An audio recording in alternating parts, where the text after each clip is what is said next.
miarabantsika rehetra tonga eto amin'ity toerana ity amin'izao fotoan'izao a dia faly miaraba ihany koa manaraka antsika en ligne dia voalohany taona moa izao a dia faly miarabantsika koa tratry ny taona vaovao nomeny jesosy tombonandro indray a mbola afaka hiderana azy a sy hanompo anazy no ny antony ame anara-pahasalamana moa dia tsy afaka mifampiaraba fa fotsika ray fofoantsika dia faly miarabantsika androantsika raha hideran'Andriamanitra eto a dia misy ten'Andriamanitra manao hoe amin'ny fiatombohany a Andriamanitra ny voalohany a sy farany izy a no alfa sy omega ka na inona ataontsika ataontsika dia izy foana tompo fandaharana rehetra izy foana no deraintsika na misy ny zavatra tsara na misy ny zavatra mitranga rehetra dia tsompo foana nomentsika voninahitra amen dia hiaraka hideran'Andriamanitra tsika tsy ataontsika mahasakana ny zavatra rehetra fa hifaly a hidera ankalazan'ny tompontsika amin'izao maraina izao dia voninahitra ho an'Andriamanitra rery ihany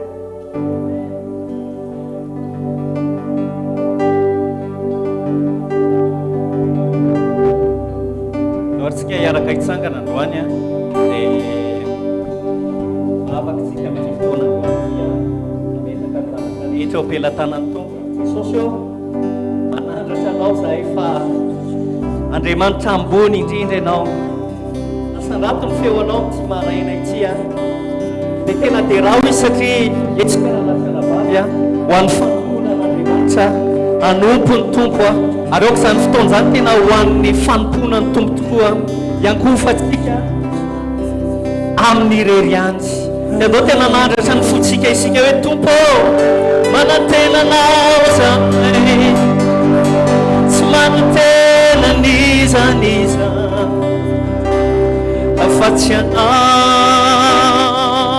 rery any alleluia jesosy aoka ianao nisandratra amin'ity androany ity teneny hoe tompo aoka ianao nisandratra androany aoka ampahitanao ny voninahitao indray amin'ity androany ity tompo manao fa fahakagana ho ampona itsararay avy Andriamanitra raha misy fahakagana tena ilainay jesosy eo dia ny fahitana ianao jesosy eo fahitana ianao ny fisore fanambaranao ny tenanao aty anaty lalo ny fonay aoka ianao tompo voambarany ty anatin'ny fonay indray amin'ity androany ity halleluia halleluia misandraty anao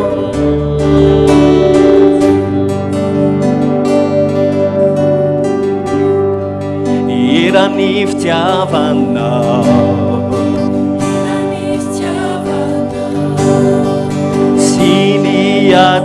ajaranao ilaza amin'izao tontolo izao amen fa lehibe ianao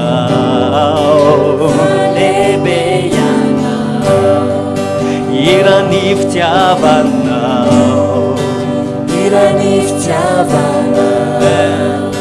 Sini ajaranao ilaza amin'izao tontolo izao alleluia fa lehibe ianao lotsika tsy hiaraka nanatra ny feo atsika ho asanatrana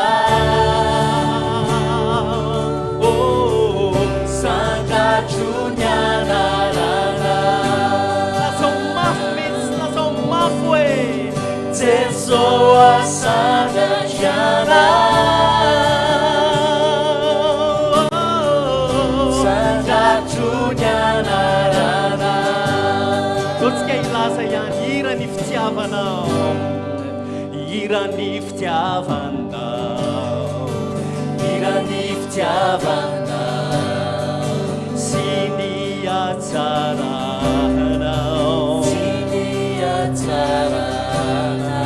ilaza amin'izao tontolo izao alleluia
Tompo misandatsy anao, indreto izay iteranao, ny zavatrety saotranao.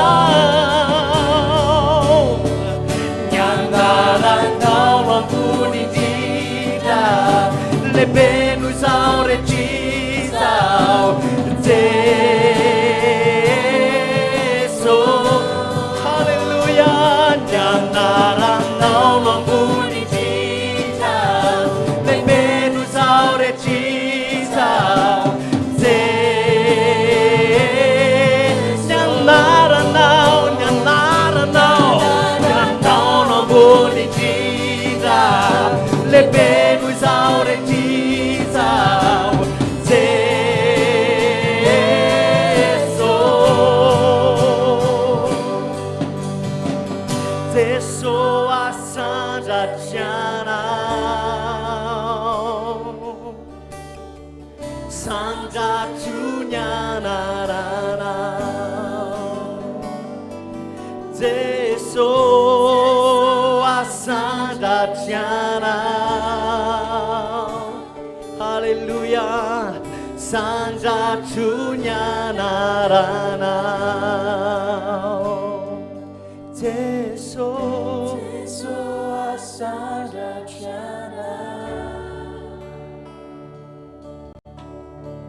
sandratrunyanarana. Langsung yan. Jeso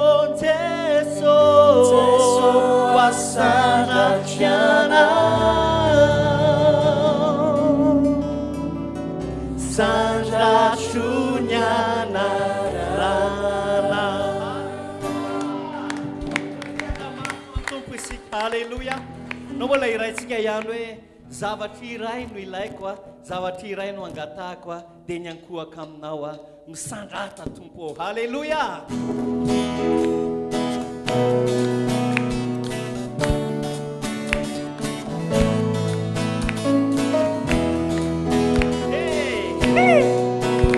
Asandratra mihitsy andao felasika andeha foana izany fekizany, dia arao teako izany androany. Halleluja.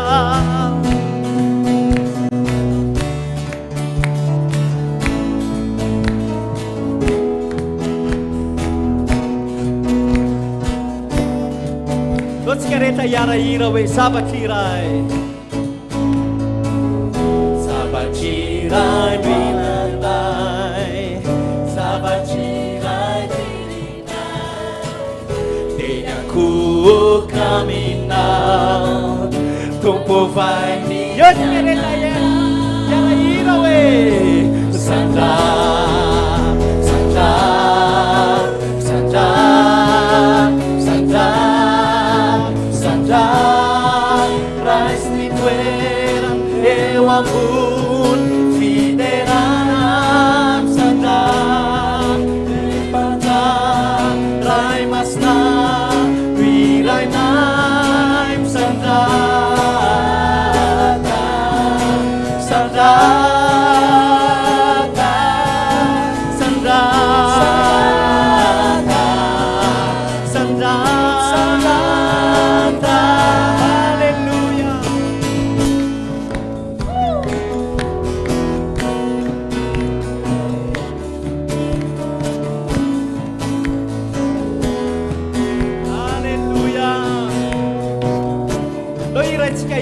Zavatra iray no iranay, zavatra iray no angatay, zavatra iray mirinay, dia ankohaka aminao, tompo vai ny fiainana. Lazao hoe sandra, sandra, sandra, sandra, sandra. Rais ni toeran eo ambony fiderana sandra, lipata ray masna virenay sandra,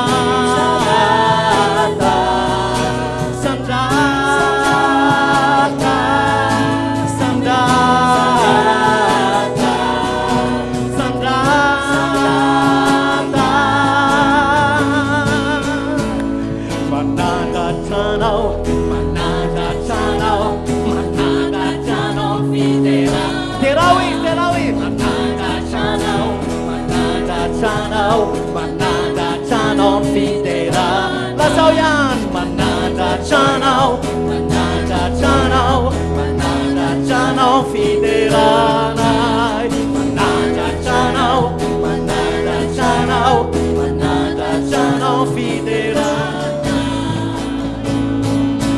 Sandra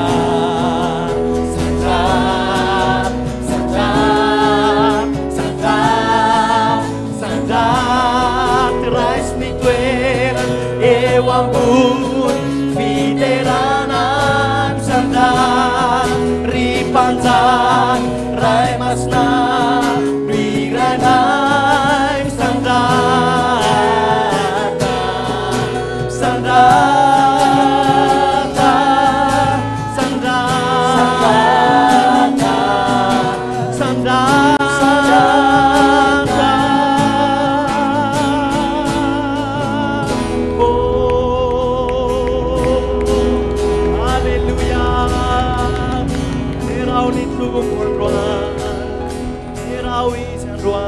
Haleluya.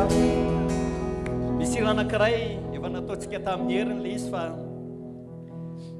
tena efa ela natsapako an'le hira hoe tena misy hira tena manolotra ny fakasitrahantsika ho an'ny tompo mihitsy. Amen. Za tena tsy hira somary expressif hitanao hoe afahanao zany tena manambara ny fonao miresaka amin'Andriamanitra mihitsy. Amen. Le hira hoe sarindrindra ny midera ny tompo kantulo te afmity ny misaotra aziko lazao hoe nanasitrana ny foko izy fanafaka ihany tena tsara ny midera. Haleluya. Sarindrindra ny midera tiavawa kanto loatra ny misaotra aziko manasitrana ny foko izy manasitrana ny foko izy nanafaka ihany. Haleluya. Tena tsara lotika rehetra hiarahira hoe mazao te interação te interação te interação te interação te interação isaurandai ilai pamukti amini fundo te interatika azi ijafuni manakizai kaisana nua idera sasonyo akaikinao hoe sarindrindra ny midera ny tompo lazao mihitsy izay kanto hoe kanto loatra ny misaotra aziko lazao izay satria nanasitrana izy nanasitrana ny foko izy nanafaka ihany tena tsara lotika rehetra hira yawe te interação te interação te interação te interação isaurana ilai pamuti amini fundo te interatika nigapuni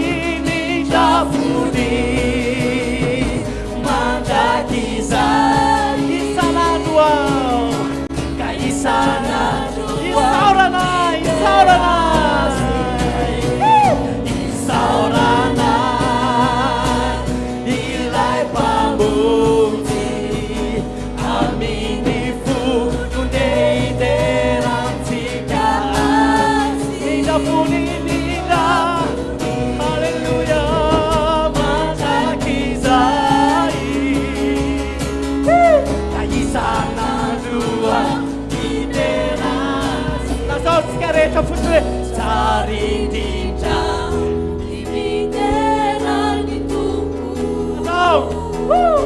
Kantulocha Imisaucha Situ Tewa tsika fotsiny Nana sitrana ni fukwizi Nangapakayan Tena tsara Tena tsara nimi Tena tsara Tena tsara Tatao mafana ni Tena tsara nimi Terasi Alleluia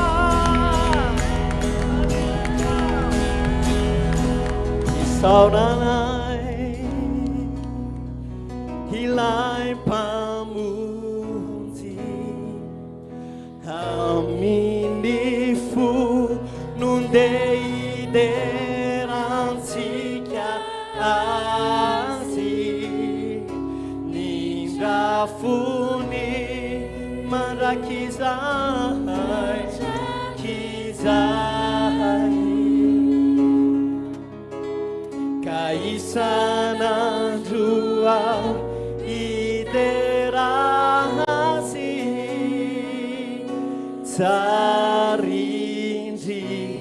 Sarindindra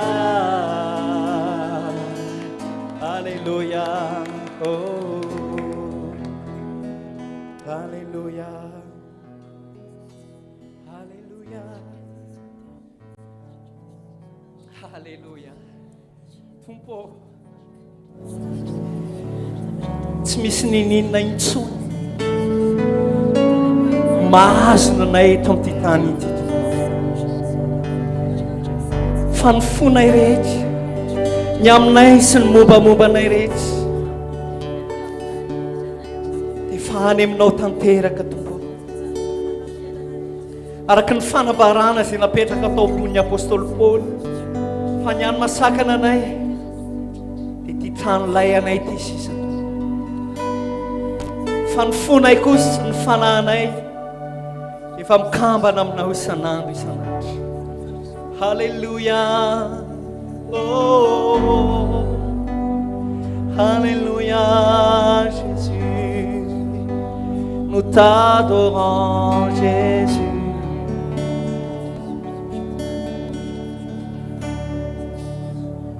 Worthy is your name Jesus, you deserve the praise. Worthy is your name. Worthy is your name. Jesus, you deserve the praise. Worthy is your name. Medicania narana Teso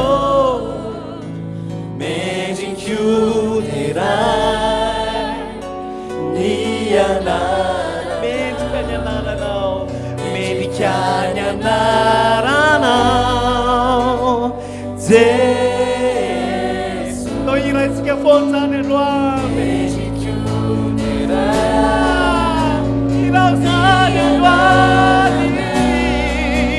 Mexicana narana Teso Medicuderai Niana Nisa bola mana pufunai na dirawe Narana Hallelujah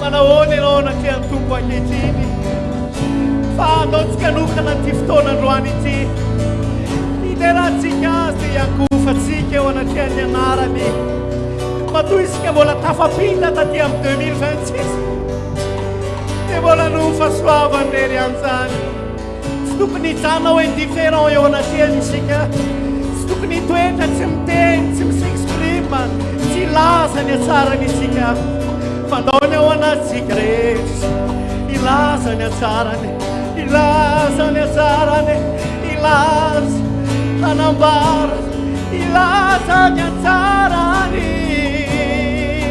alleluia ny amitehirizany atsika tamin'ny fahasalamana tehirizany atsika ny arovany atsika ny arovany ny aitsika tsy hitina ny anatin'ny farany lala indrindra misaora azy androany makasitra azy androany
ilay mendrika indrindra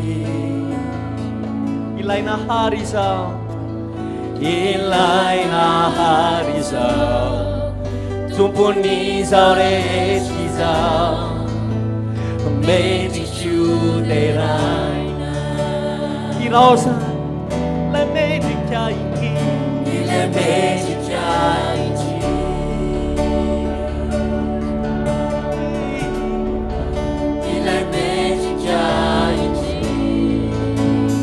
ilay nahary izao ilay nahary izao tompon'izao rehetra izao mendriko teraina iraitsika fotsiny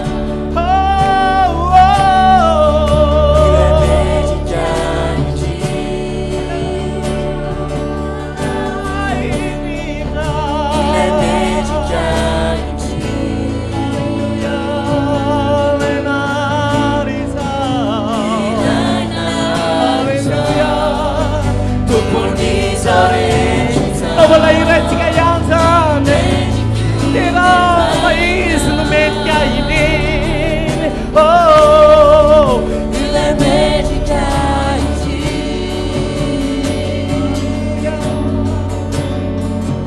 ilay mendrika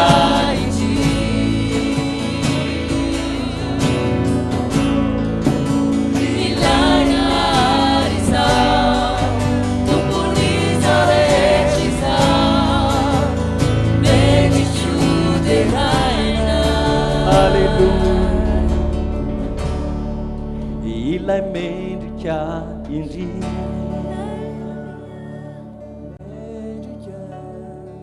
ilay mendrika indrindra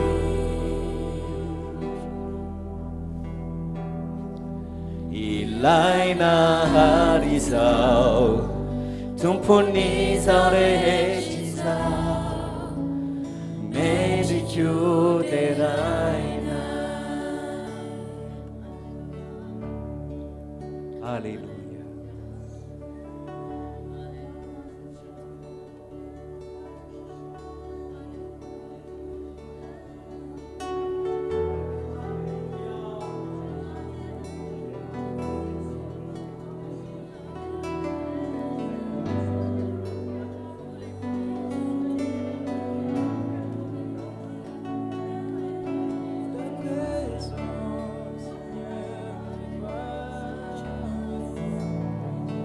Yankuka iderana antungusha zaitzeso hanambara fitiavana antungusha zaitzeso Yankuka iterana antungusha zaitzeso hanambara fitiavana antungusha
Lasiana bavy ao ny tompo dia mandinika ny fotsika tsiraray avy ary fantatry fa misy fahatsorana ny apontsika any androany tsy mitady ny famendrehantsika ny tompo satria tsisy mendrika na lehiray azy isika fa kosa anatin'ny fotoana ohatr'izao dia mijery sy mandinika ny fotsika ny tompo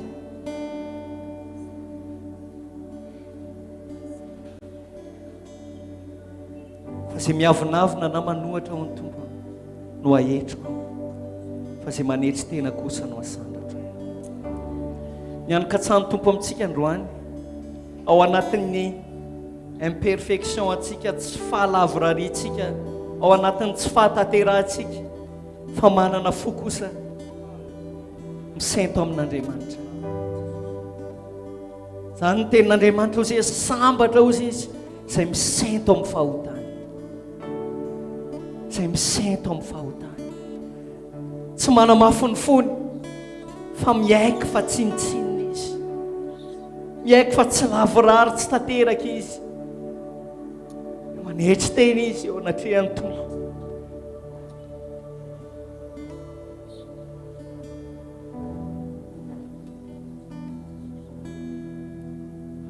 Halleluja.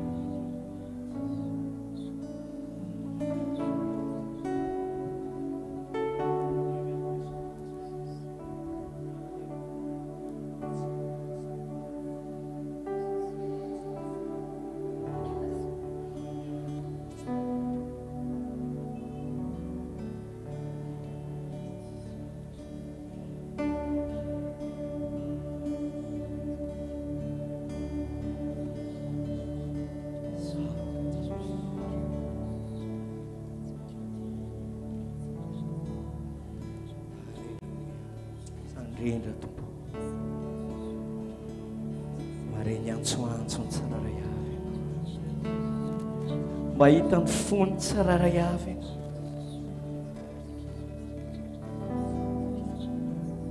aoka tompo tahaka an'ilay virjina dia miendry izay izay manana solika fitaiza nahoana dia miandry isan'andro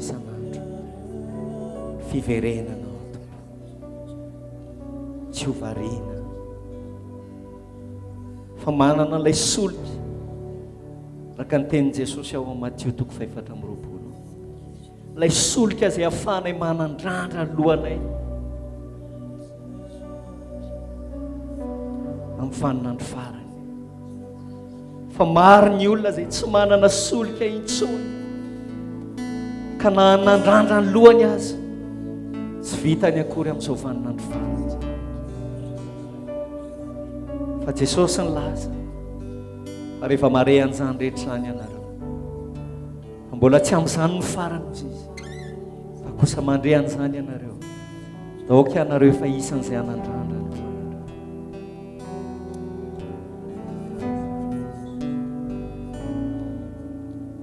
Halleluja.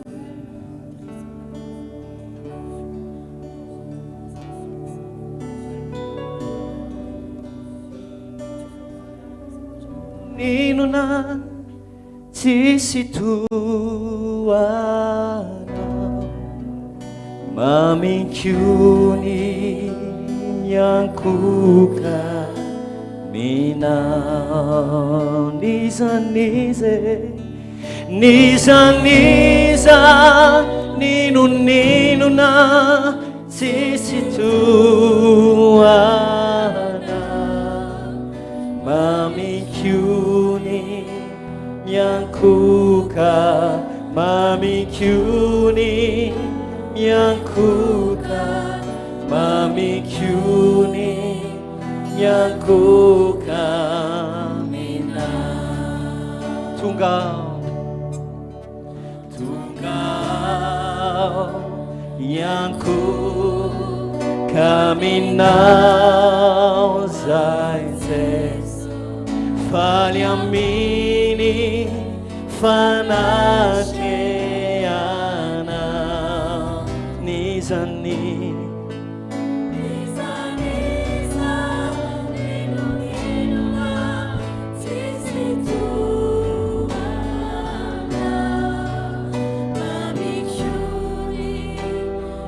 ku kamina oh niza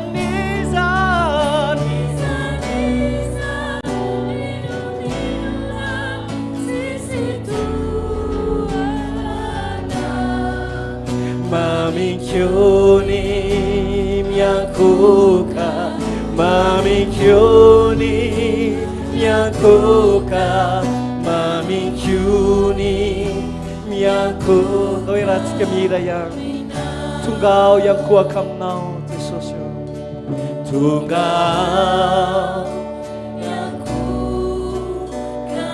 ianao ao Jeso faly aminy fanatrehana. Antsika tena hiaiko laza hoe nizany ninonina tsisy tohana mamitsony miakona. Antsika nandratra feo aty lazao nizaniza ninonina tsisy tohana mamitsony miakoka mamitsony miakoka mamitsony miakoka. Avilantsika andeha zany fakir zany a tsy apetraka ny tompo ao anatin'ny fonao dia mivavaha amin'ny farany androany. Eto anatrehantsika amin'ity androany ity tsy misy tahaka aza raha lasana maro mandraka ankehitriny tompo tsy misy ninina masaraka nay aminao.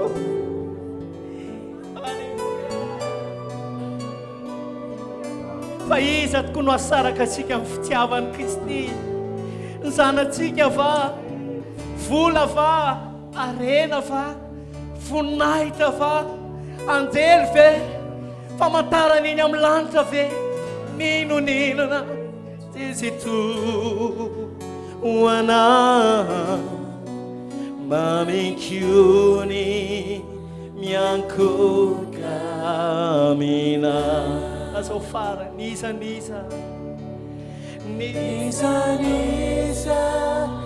ninonina tsisy tohana mamitsony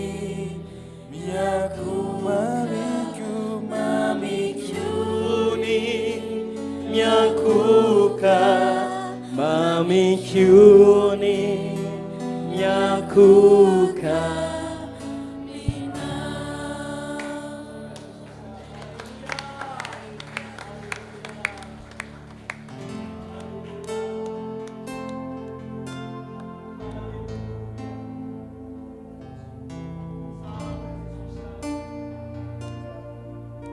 Mahita tavany reto raha lasiana vaviko reto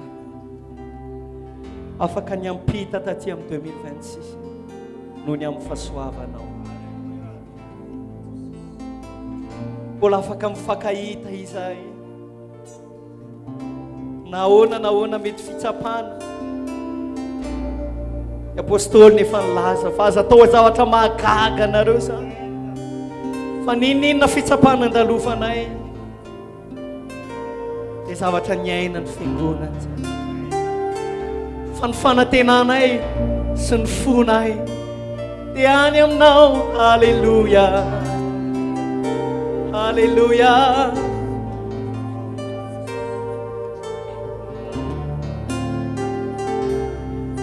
Tsara loha tamikana tsy takatry ny saina tianao loatra lait foana tsara loatra tamikana tsy takatry ny saina tianao loatra lait foana tsara loatra tamikana tsy takatry ny saina tianao loatra lait foana tsara loatra tamikana tsy takatry ny saina tianao loatra lait foana tsara loatra tamikana tsy takatry ny saina tianao loatra lait foana tsara loatra. Halleluja, Alleluia. Saotra Jesosy saotra ny amin'ny fatokianao, saotra ny amin'ny fitsonjofanao, saotra ny amin'ny fitehirizanao anay tsiraray avy. Isan'andro isan'andro dia niaro anay ianao Jesosy tamin'ny loza, niaro ny ankonanay ianao, niaro ny zavatra rehetrarehetra momba anay ianao. Ambony zany rehetra dia ho Jesosy hoe zay efa ao izy dia tehiriziko ahy. Alleluia, alleluia. Saotra Jesosy ny amin'ny andraisanay ny famonjena, saotra Jesosy ô, saotra Jesosy ny amin'ny varavarana malalaka hidiranay ho any amin'ny fanjakana mandrakizay, ho an'izay mandeha araka ny toe-panahy araka n'Andriamanitra. Alleluia, alleluia, alleluia. Oh, saotanao zay tsara aloha tamikanao, tsy takatry izay tianao loatra, irao mihitsy lay teo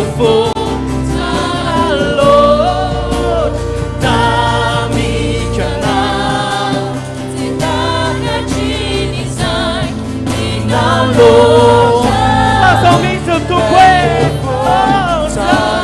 Lord, Tamikana, Titaka Chinizai, Tina Lord, that's all my family. Sarah Lord,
Kawan Yesus.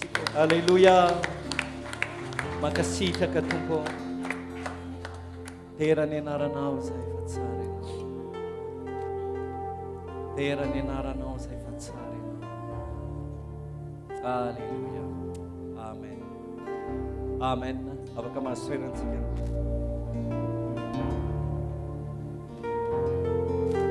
Inona tsy atolontsika ho an'ny Tompo raha lasiana bavy. Amen. Anomana fotsikisika ao anatin'izany toe-po zany eo anatrehan'ny Tompo satria heveriko hoe sady manantena fa tsika tsiraray avy dia any amin'ny Tompo tanteraka ny fotsika. Amen. Dia anao fanatra isika amin'izao fotoan'izao ny tena tsika ny natolontsika aloha ny Tompo dia manaraka ho azy ny zavatra rehetra. Amen. Manaraka ho azy ny zavatra rehetra, tsy misy ninina tokony ampiazona atsika na inona raha lasiana bavy, fa ny fotsika dia tokony ho amin'ny fanjakan'Andriamanitra. Teneny eo akaikinao hoe tokony ho an'ny fanjakan'Andriamanitra ny fonao hoe nakasika manokana nandritra ny conférence internationale tany Maurice dia rehefa nandeha ny filazana ny amin'ny dépense ny resaka conférence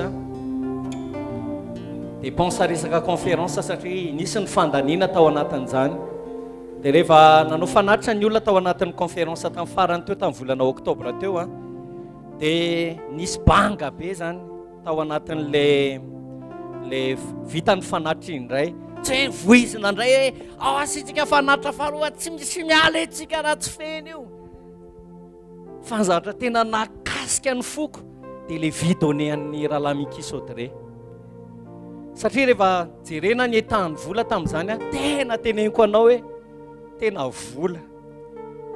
vola ny tsy ampy tanatin'le izy fa ozy izy rahalamiki nanao filazana hoe ho fenonay mivady le izy halleloia dia tena nisy fanamby be tao anatin'ny foko hoe tompo aiza ho aiza tsy mijery hoe manam-bola ve le olo fa io raha lasianabavy a ny fahihirana tena Andriamanitra milaza an'izany a ny fahihirana tsy resaka hoe mahantra na manan-karena misy manan-karena fa mahitra manana plus nefa ho sisany ten'Andriamanitra hoe raha manana mihoatra isika dia tokony hisy règle d'égalité ho sisany ten'Andriamanitra fitsipiky ny fitoviana zany amen fanatra entiny ataontsika fa tokony tahiny tompony raha lasianabavy raha manana mihoatra isika dia tokony Paul nilaza an'izany menoantsika sainy doctrine fa ozy izy miki hoe raha manana mihoatra isika dia tokony hisy fitsipiky ny fitoviana eo anivon'ny fiangonana misy règle d'égalité zany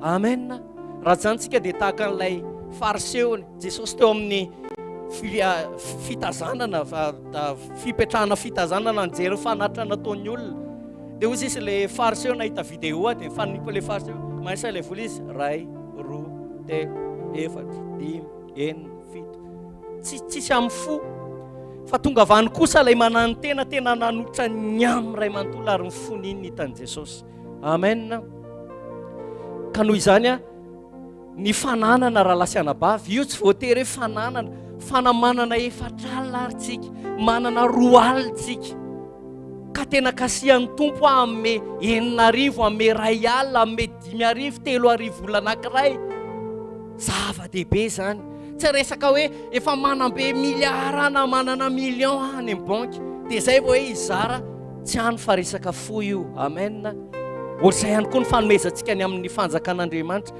dia tena nisy fanamby be tao anatin'ny foko hoe tsy hoe rahalamikis Audrey nefa ary manana nery zareo satria raha manana ry zareo a hoe manambe dia ohatran'ilay fariseo hoe asy tsy isika vavenona io e fa sakrifisy le izy amen satria misy olona manam-bola be fa tsy mahafoy na ataoko ara hoe ray alina ho an'ny ranabavy anankiray amen misy indray a manana 2 alina hoy izy izy ny teny malagasy hoe mahantra be fiantrana fa ho antsika ao anatin'ny fanjakan'Andriamanitra mila manana an'izay fo zay isika manana 2 alina hitako nona ny anabaviko ahoana ny tsy hanomezaka fa ingain'ny fanahy isika ao anatin'izany rehetrarehetra zany amen dia mino fa nanomana fanaritra isika fa raha misy ihany koa amintsika kasihan'ny tompo a teto a mety hanome mihoatra ianao a satria kasihan'ny tompo izay tarihan'ny fanahy zanak'Andriamanitra akoatran'izay fanomaninao dia afaka manolotra ho an'ny tompo ianao misy an'ilay laharana iny ihany koa mety hoe manana mivola ianao dia apotra afaka apotra kely etsy dia afaka mandefa an'izany ihany koa ianao anaty androany asa fa mandritry ny herinandro na amin'ny fotoana rehetra izay mbola numéro an-dralafaly io satria tany foana nalefa le izy hatramin'izay fa efa isy numéro vaovao izay orange sy telma iasy ihany moa zany fa numéro vaovao izay numéro spécial ho an'ny fiangonana fa mandra-pahatonga an'izay aloha dia io zany no afahantsika mandefa ny amin'ny volantsika misy compte bancaire ihany koa io afaka raisitsika noty na tsy androany arany amen ndao anome ampifaliana ho an'ny tompo itsika androany alleluia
Osana, Osana, izy ny tsara indrindra,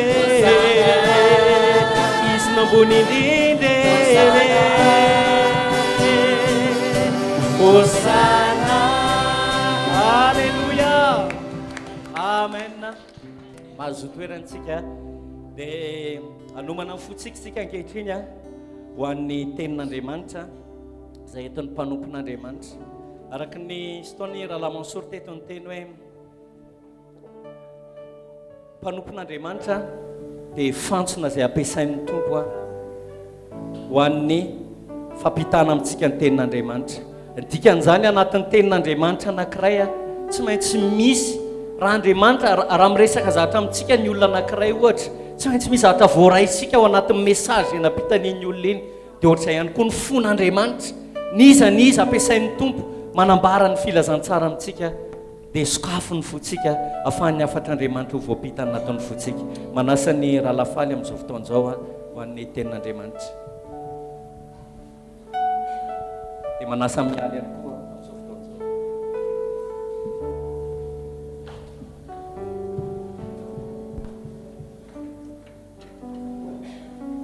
Alléluia. Alléluia.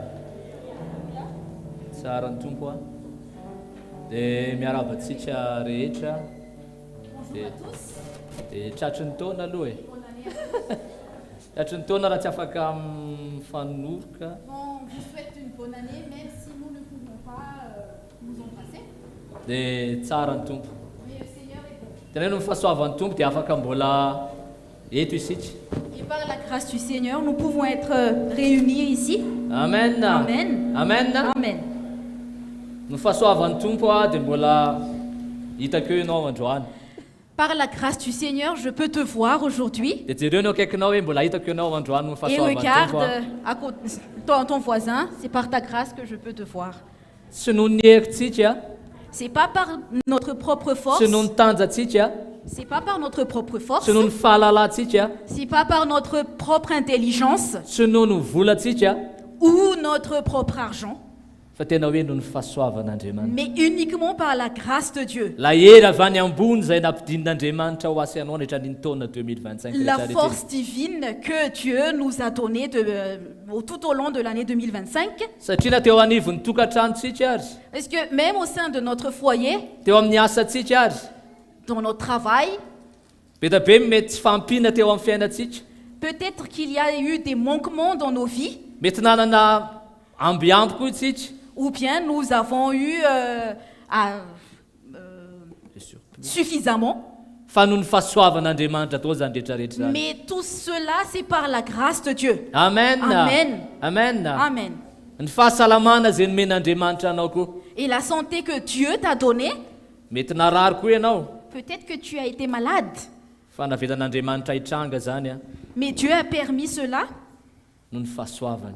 par sa grâce. Satria ny zavatra rehetra dia miara-miasa asoa zay inona zay tian'Andriamanitra. Parce que toute chose concourt au bien de ceux qui aiment Dieu. Amen. Amen. 2026 tsika izao Nous sommes en 2026. Alléluia. Alléluia. Mety niova ny 5 lasa 6 Peut-être que le chiffre 5 est devenu un chiffre 6, fa mbola anatina hazakazaka tsika amin'izao fotoana izao. mais nous sommes toujours dans une course. Amen. Amen. Lazao ny akaikinao hoe mbola anatina hazakazaka Dis à ton tsika hoe. voisin, nous sommes encore dans une course. Hazakazaka ho amin'ilay tanjona anankiray izy. Une course vers un but. Alléluia. Alléluia. Ary ny zavatra misy ary zavatra mety hitatsika Et la réalité que nous pouvons voir et ce qu'on peut voir, dia mesarotra ny zavatra rehetra. toutes choses deviennent difficiles. Betsaka ny fakapanahy, Il y a beaucoup de tentations. betsaka ny ady izay mety atrehantsika, Nous faisons face à beaucoup de luttes, de ary mbola combats, tsy ho fantatsika ny zavatra mety mbola atrehantsika amin'ity taona ity. et on ignore ce que nous allons vivre tout au long de cette année. Tsy maminany ratsy isika, Nous ne prophétisons pas le mal, fa manaiky isika izay ataon'Andriamanitra eo amin'ny fiainantsika amin'ity taona ity. mais nous faire en nous tout au long de cette année. Amen. Amen. Amen. Amen. Manaiky izay zavatra tian'Andriamanitra eo amin'ny fiainantsika amin'ity taona ity. Accepter tout ce que Dieu veut faire dans notre vie tout au long de cette année. Betabe mety miandro tsodrano amin'izao vaninandro taona vaovao izao. Pardon, Mianji. Betabe miandro tsodrano. Alors il y en a beaucoup qui attendent une bénédiction. Tsara zany. Il n'y a rien de mal à cela. Fa Andriamanitra dia eo amin'ny fiandrianana izy. Mais Dieu est sur son trône. Eo amin'ny fiandrianana izy raha lasy anabavy a. Frères et sœurs, il est sur son trône. Izy mahafantatra ny mahatsara sy ny mamety atsika. Il connaît ce qui est bien pour nous. Ary mino fa ninona zavatra mety etretintsika hoe ratsy. Et je crois que peu importe ce que nous pensons comme mauvais, Fa amin'Andriamanitra tena atonga fahatsarana ao atsika izany. mais aux yeux de Dieu, cela nous fait du bien. Amen. Amen. Amen. Amen. Amen. Ka androany tombo dia nametraka teny aty anaty a Alors aujourd'hui, le Seigneur a déposé une parole dans mon cœur mba nanantsika faharetana hatrany. afin que nous puissions avoir de la persévérance, Lazao ny akaikinao hoe anananao faharetana hoe. pour que tu puisses avoir une persévérance. Dis cela à ton voisin. Avy reny ihany hoe anananao Dis à ton faharetana. voisin afin que tu puisses avoir de la persévérance. Satria tsy ho fantatsika ny zavatra mety atrehantsika amin'ity taona 2026 ity. Parce qu'on ne sait pas ce que nous allons vivre tout au long de cette année. Rapito tsy fantatro. Je ne connais pas mon lendemain. Ny amin'ny afaka ray volana tsy fantatro. Après un mois, je ne connais pas. Fa Andriamanitra ny malala an'izany. Mais Dieu, il connaît cela. Ary ny fiainako dia eo am-pelantanan'Andriamanitra. Et ma vie est entre les mains Amen. de Dieu. Amen. Eo an-tanan'Andriamanitra ny fiainanao raha lasy anabavy a. Frères et sœurs, vos vies sont entre les mains de Dieu. Alléluia. Alléluia. Resy lahatra ny amin'izany ve ianao androany. Est-ce que tu es convaincu de cela aujourd'hui? Ataovy azo antoka zany fa eo am-pelantanan'Andriamanitra ny fiainanao. Tu dois avoir l'assurance que ta vie est entre les mains de Dieu. Averitra ihany tena eo am-pelantanan'Andriamanitra marina. Est-ce que ta vie est vraiment entre les mains de Dieu? Alléluia. Alléluia. Alléluia. Alléluia. Satria ny tenin'Andriamanitra hoe ny zanako sy ny asany tanako dia inona adidiko ihany. Parce que la parole de Dieu dit, mes enfants et ma création, enfin voilà. Amen. Amen. Adidiny ianao. Adidiny ianao. Adidiny ianao. Hitanao manokana Excusez-moi, le mot m'échappe, mais que le Seigneur te bénisse. hitanao manokana ny tompo Que le androany. Seigneur te bénisse aujourd'hui. Mila manana faharetantsika raha lasy anabavy. Nous devons être persévérants, frères et sœurs. Alléluia. Alléluia. Isy rivotra be hitsoka. Il y aura du vent qui va souffler Mbola hitsoka mafy. et il va souffler fort. Ozy tenin'Andriamanitra hoe nareo izay mieritreritra fa mijoro ozy izy mitandrema sao dia ho lavo. La parole de Dieu dit que celui qui pense être debout, qu'il prenne garde de tomber. Alléluia. Alléluia. Aza mieritreritra hoe za efa ao anatin'ny filazantsara. Ne pense pas que je suis dans l'évangile. Fantatro ny afatry ny azo fijaliana. Je connais le message de la croix. Raha lasy anabavy mila mitandrina isika. Mes frères et sœurs, nous avons besoin de faire attention. Alléluia. Amen. Alléluia. Ndao maka tenin'Andriamanitra isika eo amin'ny bokin'i Jakoba. Allons lire une parole de Dieu dans le livre de Jacques. Jakoba toko fahadimy a. Jacques chapitre 5. Jakoba toko fahadimy. Raisitsika amin'ny andiny fahafito ny tenin'Andriamanitra. Et nous allons lire à partir du verset 7.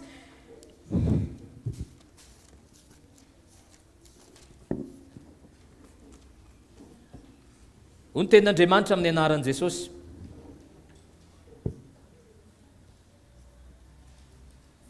Ary amin'izany dia mahareta tsara rahalahy.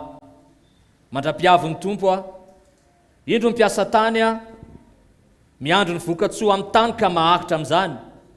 Mandra-pahazo ny ranonorana aloha sy aoriana. Soyez donc patients, frères, jusqu'à l'avènement du Seigneur. Voici le laboureur attend le précieux fruit de la terre. Prenons patience à son égard jusqu'à ce qu'il ait reçu les pluies de la première et de l'arrière-saison. Andiny fahavalo. Mareta koa ianareo, mampahereza ny fonareo. fa efa mbiakaiky ny fiavian'ny tompo. Au verset 8, vous aussi soyez patients, affermissez vos cœurs, car l'avènement du Seigneur est proche. Galasiana bavy eo.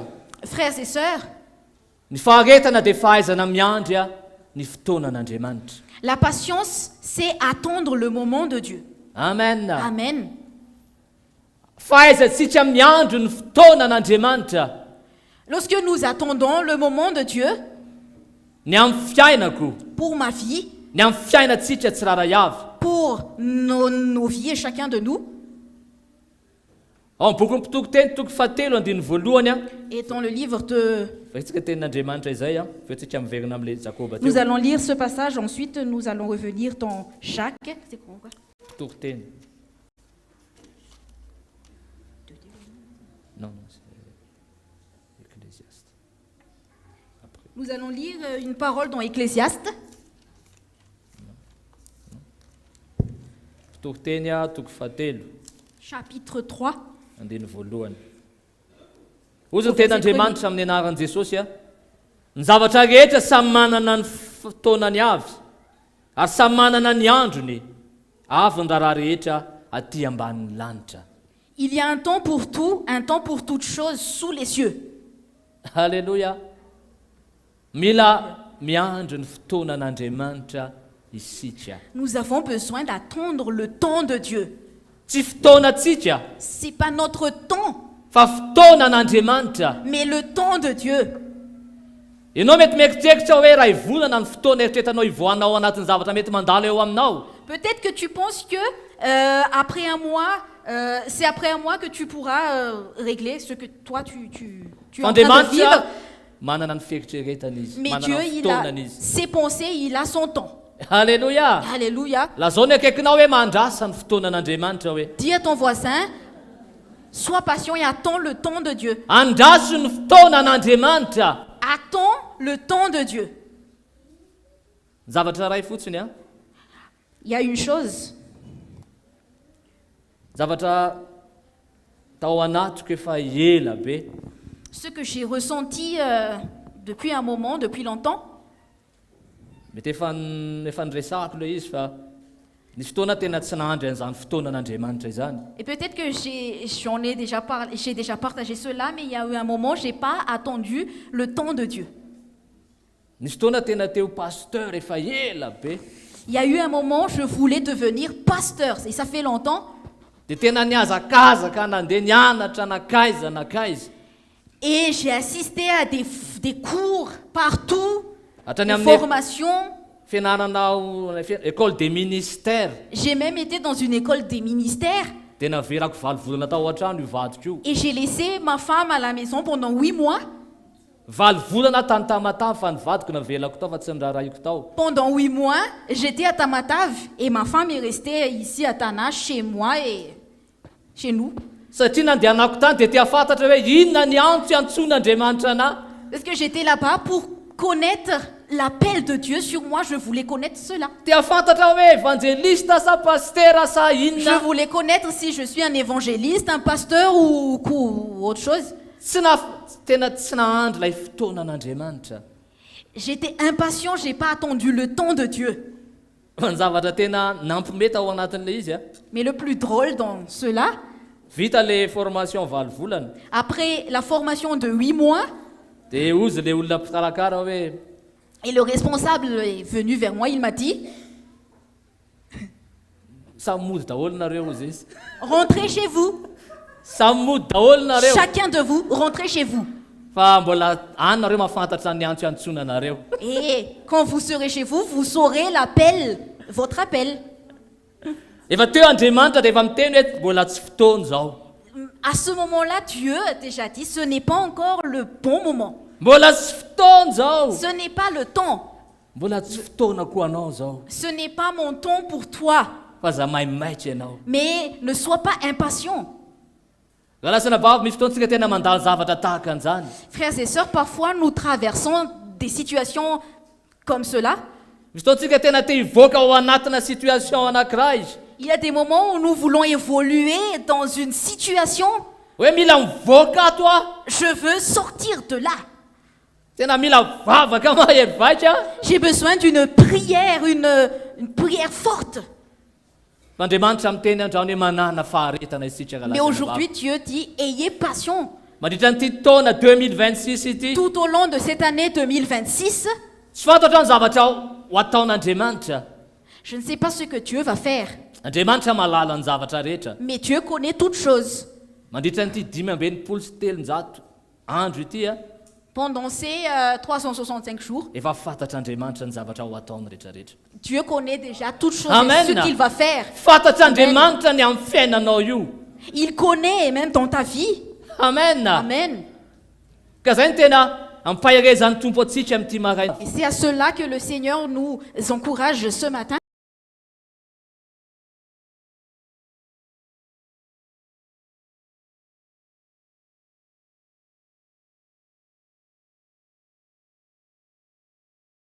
Vraiment affermi dans le Seigneur. Miandry zay fotoanan'Andriamanitra izay. Attendre le temps de Dieu. Alléluia. Alléluia. Lazao ny akaikinao hoe andraso ny fotoanan'Andriamanitra. Dis à ton voisin, attends le temps de Dieu. Andraso ny fotoanan'Andriamanitra. Attends le temps de Dieu. Fa ny fotoanan'Andriamanitra Mais en son temps, dia Andriamanitra omba ary tantana anao anatin'izany. Dieu, Amen. Dieu va te bénir. Alléluia. Alléluia. Alléluia. Zava-dehibe raha lasana bavana ahafahantsika miandry. Et c'est très important que nous soyons patients, frères et sœurs. Satria ao anatin'izay fiandrasantsika izay, Parce que dans notre patience, ao anatin'izay Andriamanitra no mamola volany ao anatintsika. et Dieu, il fait son œuvre à l'intérieur de nous. Alléluia. Mamola volantsika izy.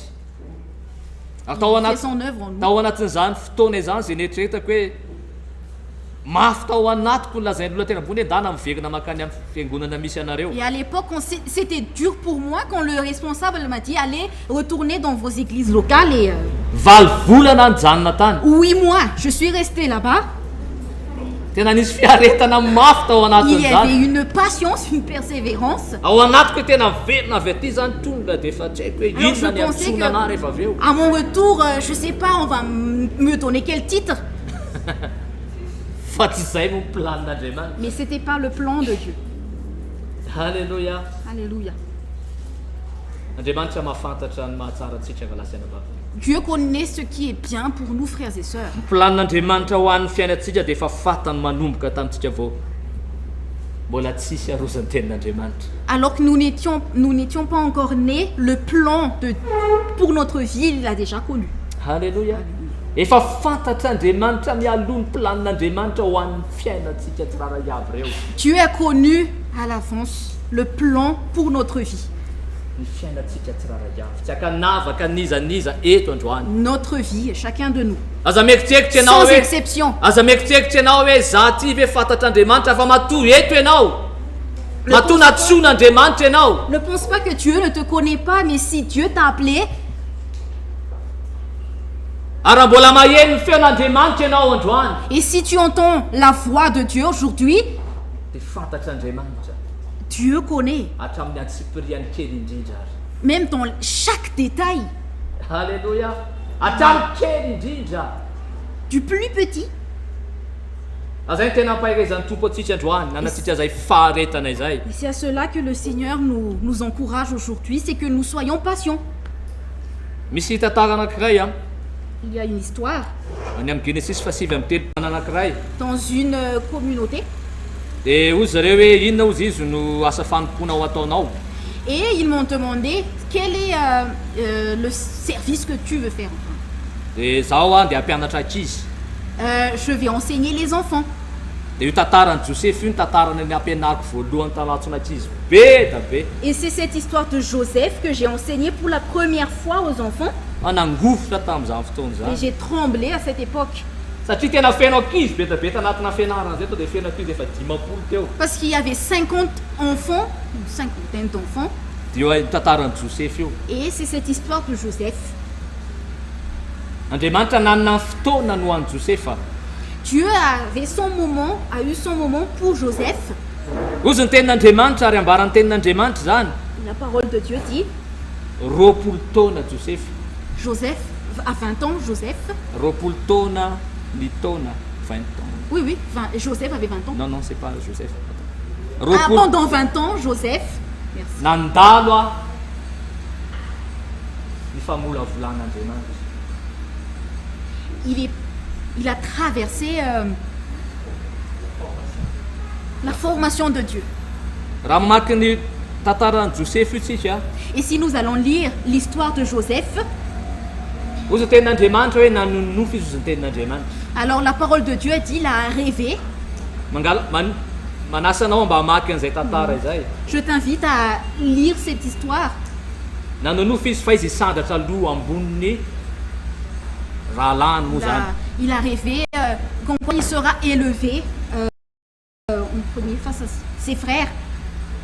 Dia nefa tao anatin'izay rehetrarehetra izay a, Mais dans tout cela, Josefa moa lasa nitantara an'izy tamin'ny rahalany. et Joseph a raconté cela à ses frères. Dia tonga dia tesitra ny rahalany. Et ses frères étaient en colère. Dia aveo nandatsaka azy tanaty lavaka, Et ils l'ont jeté dans la fosse. varotra azo andefy tany Egypta. Et l'a vendu comme esclave en Égypte. Dia nanomboka teo amin'izay ny tantara rehetrarehetra ny fanamboarana. Et à partir de ce moment, il y a eu la formation de Dieu. Dieu a fait son œuvre. Fa tao anatin'izany dia tena nahafitra tao amin'ny tompo Josefa. Mais dans cette situation, Joseph était patient dans le Seigneur. Tena niafitra tao amin'ny tompo izy. Il était patient dans le Seigneur. Ozy ny tenin'Andriamanitra hoe tsy nanota tamin'Andriamanitra izy ozy ny tenin'Andriamanitra. La parole de Dieu dit, il n'a pas péché contre Dieu. Tsy nanota tamin'Andriamanitra izy. Il n'a pas péché contre Dieu.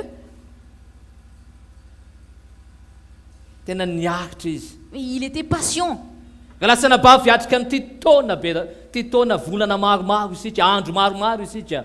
Frères et sœurs, nous allons faire face à plusieurs jours, plusieurs mois, tout au long de cette année. Betsaka ny fanamby raha lasa nabavy ary misy fanamby izay apetraky ny tompo manoloana antsika ao anatin'izany. Il y a beaucoup de challenges, de défis devant nous que le Seigneur a permis. Lazao akaikina hoe misy fanamby apetraky ny tompo indray eo alohanao. Dis à ton voisin, il y taona a un ity. défi que Dieu dépose Amen. devant toi. Amen. Dikan'izany tsy natao hipetrapetraka ianao raha lasa nabavy a. Donc tu n'es pas appelé à rester sans rien faire. Amen. Amen. Misy fanamby indray ao apetraka Andriamanitra eo. Il y a un challenge que Dieu va déposer devant nous. Ny zavatra hitan'olona manko hoe i Josefa lasa prime ministre izy. Parce que ce que les gens voient, c'est que Joseph est devenu un ministre.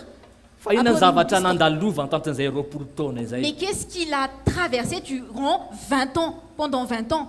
Andriamanitra dia tsy mitsahatra mamolavola atsika. Dieu ne cesse de faire son œuvre en nous. Mamolavola toe-potsika izy. Il transforme nos cœurs. Avelao izy tena hiasa ao anatsika ao Il raha nous lasa nabavy. façonne et laisse le Seigneur faire son œuvre en nous. Amen. Amen. Satria ny tanjon'Andriamanitra Parce que le but de Dieu, dia ahatonga atsika tena anahaka azy. c'est que nous puissions... Le rassemble. Hein? Les Comment? pour de s'identifier à lui. Merci. Amen. Amen. Amen. Aza mijery fotsiny ianao hoe Josefa avy tany anaty lavaka izy lasa prime ministre rehefa avy eo. Et ne regarde pas seulement comme quoi Joseph est devenu un premier ministre, il était... Fa mivavaka mba ny fanamasin'Andriamanitra ny hanome hero anao. Mais je prie pour que le Saint-Esprit de Dieu puisse te fortifier. Hanome hery anao Andriamanitra. Hanohana anao Andriamanitra. Il va te soutenir. Miverina amin'ilay tantara le za lesaka teo pasteur be teo iny a. Alors je reviens à l'histoire où je voulais devenir pasteur. Fa tao aorian'ilay tsy voatonina ho lasa pasteur iny a. Mais après que je ne sois pas désigné comme pasteur, Nanomboka teo amin'izay ny famolavolain'Andriamanitra. à partir de ce moment, Dieu m'a façonné, il a fait son œuvre en moi. Tena namolavola Andriamanitra. Il façonne, il fait son œuvre profonde. Nanomboka tao anatin'ny tokantranonay. Et cela a commencé au sein de notre foyer. Amen. Amen. Fa misy taona tena mampianatra ny tompo hoe tena mila tehako mihitsy ny aminao rehetrarehetra. Mais il y a des moments, le Seigneur nous apprend, je vais te briser. Amen. Amen. tena manoko toro atsika Andriamanitra Il nous brise, il nous façonne, mamolavola ny toe-potsika Andriamanitra il fait son œuvre profonde satria dans tsy afaka notre piasa cœur. atsika Andriamanitra raha lasa Parce que anabavy Dieu ne peut pas nous utiliser, frères et sœurs. tena mpidininy ary ambany ary mihitsy isika Il nous humilie. Oui, Oui. c'est ça. Tena zay nataon'Andriamanitra amintsika raha laza Et c'est anabavy ce qu'il fait en nous, frères et sœurs. satria na Jesosy ary dia nandalo tahaka an'izany ozy ny Parce tenin'Andriamanitra que même Jésus a traversé, a vécu cela selon la parole de Dieu. azay ny tena mpahirezako anao amin'ity fotoanandroany ity Et c'est à cela que je t'encourage manana antsika aujourd'hui, faharetana afin que nous puissions avoir de la patience. alleluia Alléluia. satria mino aho fa amin'ity taona ity indray isika Parce que je crois que tout au long de cette année, dia teo ampiasain'Andriamanitra le tena Seigneur veut nous utiliser. amen Amen. tia piasanao Andriamanitra Le Seigneur veut t'utiliser. tia piasa atsika tsirairay avy Andriamanitra Il veut nous utiliser, tia chacun de nous. mpijoro atsika Andriamanitra Il veut nous affermir. tia ampitoetra atsika Andriamanitra Il veut nous affermir. halleluia Alléluia. zay no antson'Andriamanitra ho atsika raha lasa anabavy Et c'est l'appel de Dieu pour chacun de nous, frères et sœurs. zany hoe fotoanako Donc mon moment, mon sy temps, fotoanan'Andriamanitra ce n'est pas le temps de Dieu. halleluia Alléluia. manana ny planiny ary ny drafiny eo amin'ny fiainanao Andriamanitra Dieu a un plan pour ta vie. amen ary tsara lavitra amin'ny ohatra ny mety planinao zany raha lasa anabavy Et son plan est merveilleux, bien plus que ce que toi tu tena penses. mihoatra lavitra amin'ny mety saintsaininao akory ary Ton plan est merveilleux comparé à ce que toi tu penses. ary mahatsara atsika ny mitoetra eo amin'izay planin'Andriamanitra Et izay cela nous fait du bien de demeurer dans son plan. fa ao anatin'izany betsaka ny zavatra mety antrehanao a Mais dans tout cela, il y a beaucoup de choses que tu vas traverser, tu vas vivre. betsaka ny zavatra ho atrehanao ao anatin'izany Tu feras face à beaucoup de choses. mety mandalo fanenjehany ianao Peut-être que tu vas passer par la persécution. mety mahazavatra teny be da be ianao Tu auras des paroles blessantes mety be da be ny zavatra mety ho afoinao où tu devras relâcher beaucoup de choses. raha lasa anabavy Frères et sœurs, taona vaovao izao nous sommes dans une nouvelle année. fa mihina hoe tsakotsika miatomboka ao anatiny izay teny zay hoentin'ny tompo amintsika izay Mais c'est bien que nous commençons à partir de cette parole que Dieu nous donne. maro afaka mirary soanao hoe ho tahin'Andriamanitra anao mandritra n'iny taona rehetrarehetra iny Oui, le Seigneur peut te bénir tout au long de cette année. afaka omban'Andriamanitra ianao Le Seigneur peut te bénir. mino an'izany raha lasa anabavy Moi, a je crois à cela, frères et sœurs. tena mino an'izany a Je crois à cela, frères et sœurs. ary mino ny fitantanan'Andriamanitra ny fitondran'Andriamanitra Et je crois à ce que Dieu peut faire. zavatra ho ataon'Andriamanitra eo amin'ny fiainanao Ce que Dieu va faire dans ta vie. ary efa mety niainan'izany ianao tamin'iny taona lasa iny Et peut-être que tu l'as déjà vécu dans l'année passée. satria betsaka nefa miainan'izany hoe tena amin'ny ora farany dia tonga eo le zavatra ilainy tamin'Andriamanitra Parce qu'il y en a beaucoup qui ont déjà expérimenté cela, comme quoi, au dernier moment, ils ont eu ce qu'ils ont demandé au Seigneur, à Dieu. amen Amen. tena hoe na Andriamanitra tonga eo le zavatra nilainy nendrasany zavatra tokony ho alohany dia tena le chiffre exact mihitsy ny tonga eo Alors, le montant exact, le chiffre exact est arrivé au bon moment. be da be Dieu ny a afaka permis. mijoro vavolombelona ao Il y en a anatin'izany beaucoup qui peuvent témoigner cela. ka lasa nabavy zany rehetrarehetra zany dia manaraka ho azy fotsiny any Frères et sœurs, tout cela viendra. omen'Andriamanitra Automatiquement, atsika mahay miponja ny zavatra rehetrarehetra Dieu zany va nous donner cela gratuitement. fa tena ny zavatra indrasan'Andriamanitra amintsika amin'ity taona ity Mais ce que Dieu attend en nous durant cette année, dia naitra an'izay famolavolan'Andriamanitra izay c'est d'accepter cette œuvre de Dieu anana faharetana ao anatin'izany raha et lasa avoir la nabavy patience dedans, afan'Andriamanitra mampiasa asy anao afin que Dieu puisse nous utiliser, toi et moi, mba hampiasa atsika Andriamanitra afin qu'il puisse nous utiliser. amen Amen. mety tena hoe ny chiffre ho any ny ova C'est seulement le chiffre qui change. Mais 2025 ny niova 2026 2025 et c'est devenu 2026. fa ny lalatsika ihany. Mais notre chemin, c'est notre chemin. Ak tiany tompo anana faharetana amin'io lalana io tsika tsy rara avy. Et Dieu veut que nous soyons patients dans ce chemin. Be da be neka lasiana bavy ny zavatra mety misarika atsika hiala ao anatin'io lalana io e. Il y a beaucoup de choses qui nous conduisent à quitter à s'éloigner de ce chemin, Sa tsy zany? n'est-ce pas? Ary izy tonga dia tonga androany fa maninona memangatsika tsy kelikely. Et cela ne vient pas tout simplement aujourd'hui, mais cela vient petit à petit. Tena mandeha tsy kelikely io. Petit à petit. Ako tena mila mitandrina isika. Et nous devons faire attention. Ao zay ny tena iantson'Andriamanitra hoe tena ananatsika an'izay faharetana izay. Tena hiahitra. Na manahoana ny zavatra mety andalovantsika raha lasiana Et bavy. c'est à cela que le Seigneur nous appelle, c'est d'avoir cette patience, peu importe ce que nous traversons. Mivavaka mba ny fanahy masin'Andriamanitra ny hanome anao lay hery. Je prie pour que l'Esprit de Dieu puisse te donner de la force Lay dont tu auras tanjaka besoin. Cette force dont tu as besoin, ahafahanao mijoro. afin que tu puisses tenir ferme, Mijoro amin'izao vaninandro faran'izao. tenir ferme et être affermi en ces derniers temps. Ao koa fantatsika koa raha lasiana bavy fa rehefa mitombo ny taona dia efa miakaiky koa zany fiavian'i Jesosy. Mais qu'on sache, frères et sœurs, que si nous passons d'une année à une autre, c'est que l'avènement du Seigneur est proche, de Jésus est Fa proche. miakaiky. Lazao akaikinao efa miakaiky ny fiavian'ny tompo hoe. L'avènement du Seigneur est proche. Dis cela à ton Manahoana voisin. ianao? Comment tu es? Manahoana ianao? Comment tu es? Samy mifalitsika efa tonga ny 2026 a. Nous sommes ravis parce que nous sommes en 2026, Fa ho antsika kristianina kosa mais pour nous les chrétiens, efa akaiky efa ho avy. le Seigneur revient bientôt. Alléluia. Aka ny fiangonana izy. Libérer Aka ny son fiangonana église. izy. Efa vonona ny tompo rehefa aka ny fiangonana izy. Le Seigneur est prêt et il va récupérer son église.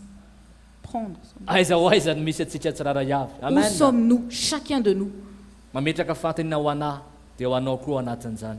Et je me pose la question, et pour toi aussi, Miantso atsika tsy rara avy ny tompo. le Seigneur nous appelle, chacun de nous. Veo no amin'ny bokin'ny Jakoba isika. Nous allons revenir dans le livre de Jacques.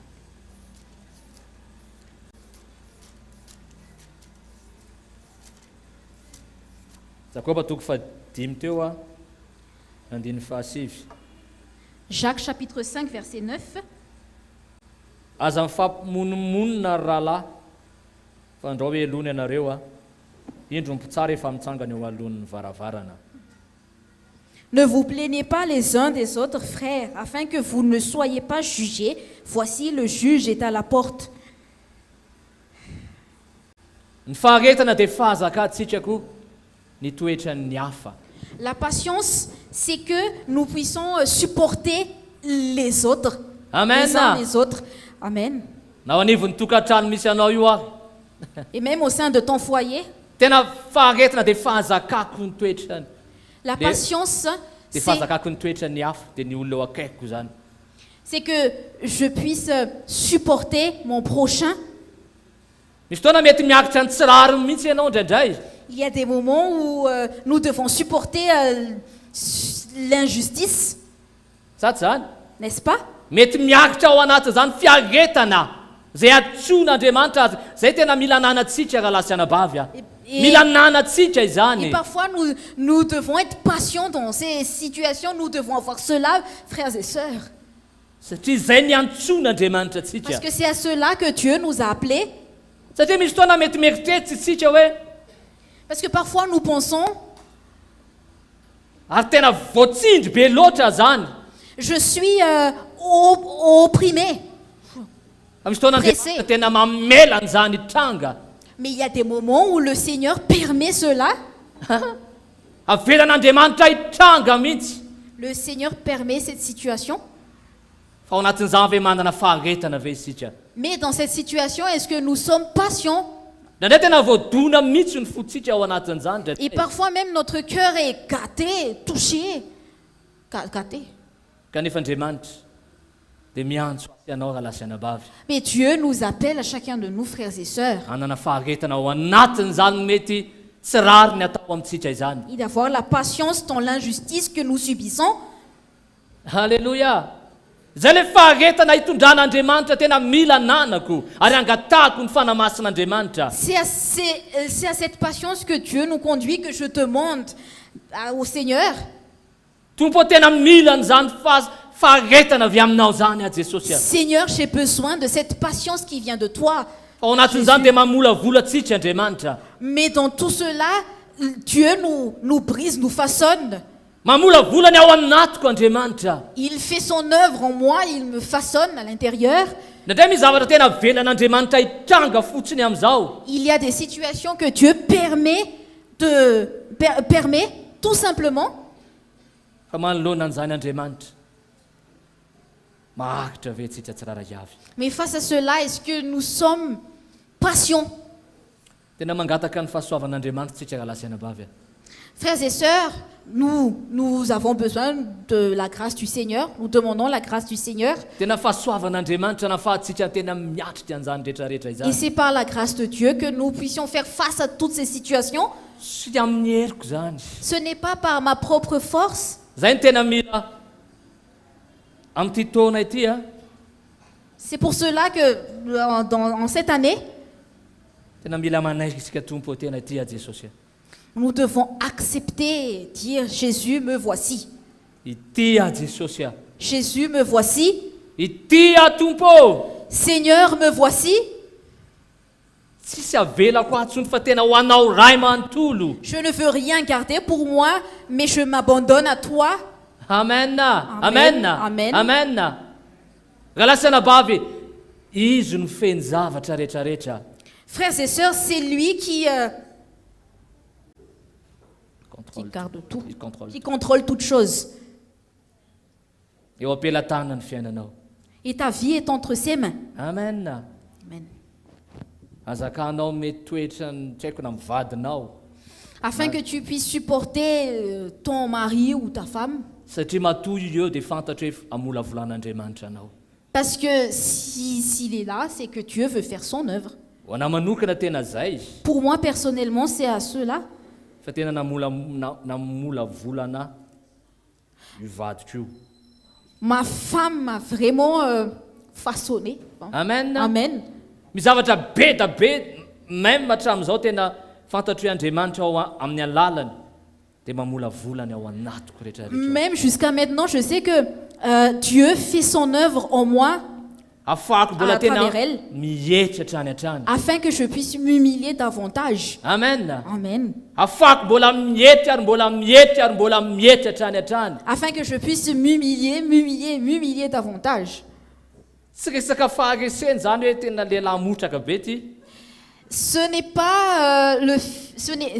pas une défaite où je suis un homme mou, Fa fantatro fa mandre ny afatry ny azo fijaliana. mais je sais que je reçois le message de la croix Dia manahoana ny fiainako anivon'ny tokantranoko aloha voalohany et indrindra. comment est ma vie au sein de mon foyer.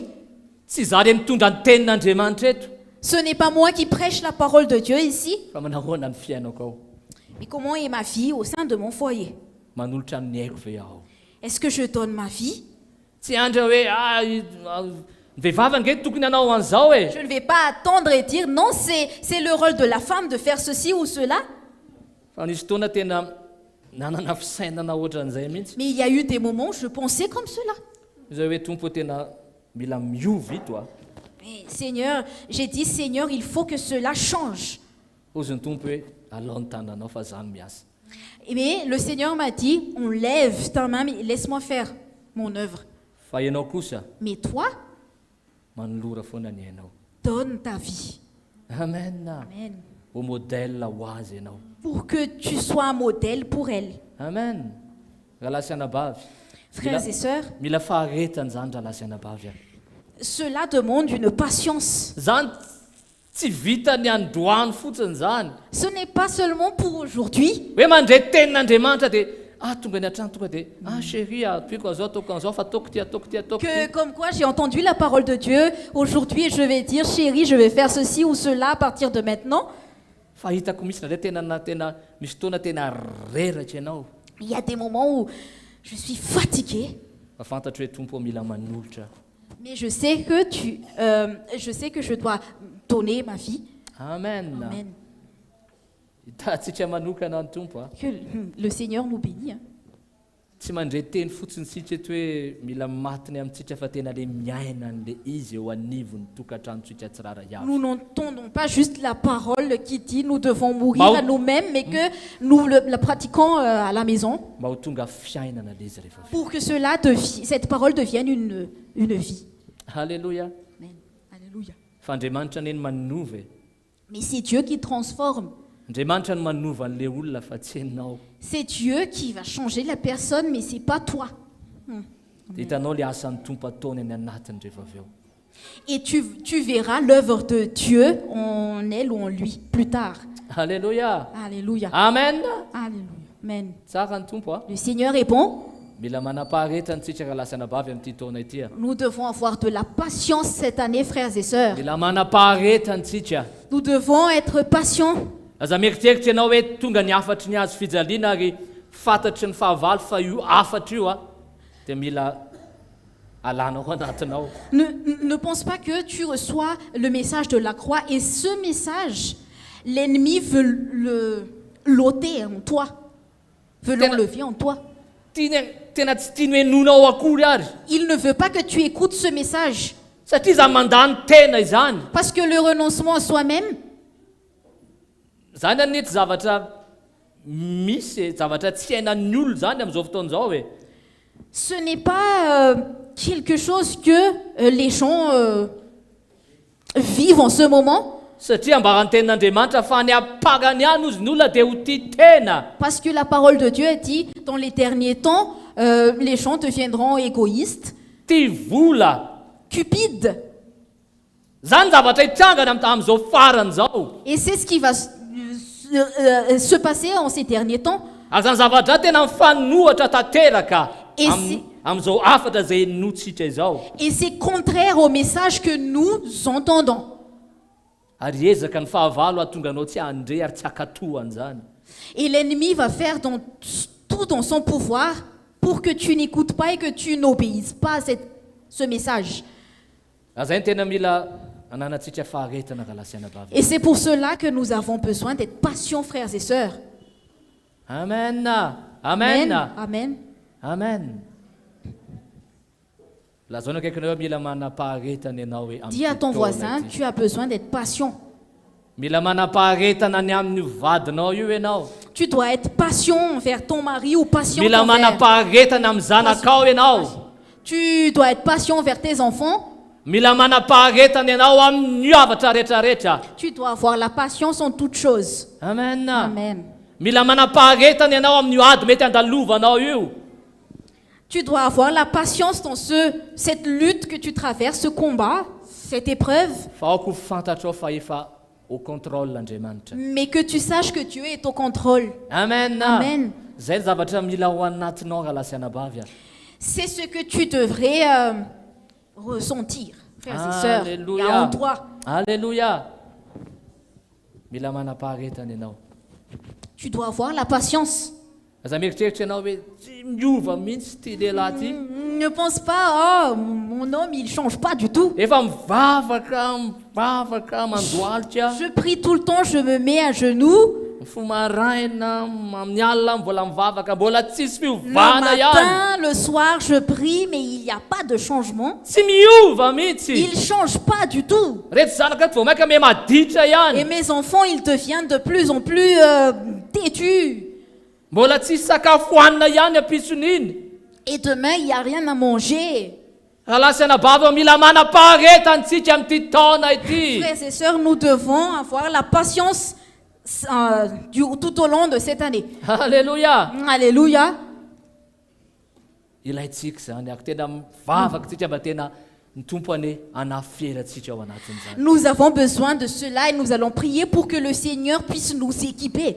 Raha lasana bava efa akaiky ny tompo. Frères et sœurs, le Seigneur est à la porte. Tsy fotoana tsony zao anaovana kidaladala.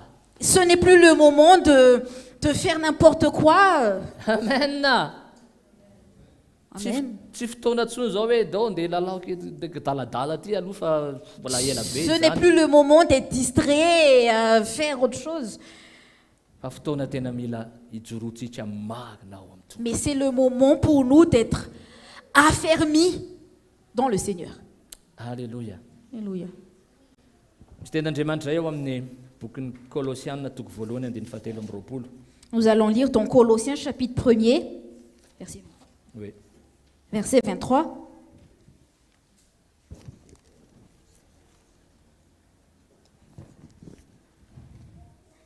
Ho ny tenin'Andriamanitra amin'ny anaran'i Jesosy.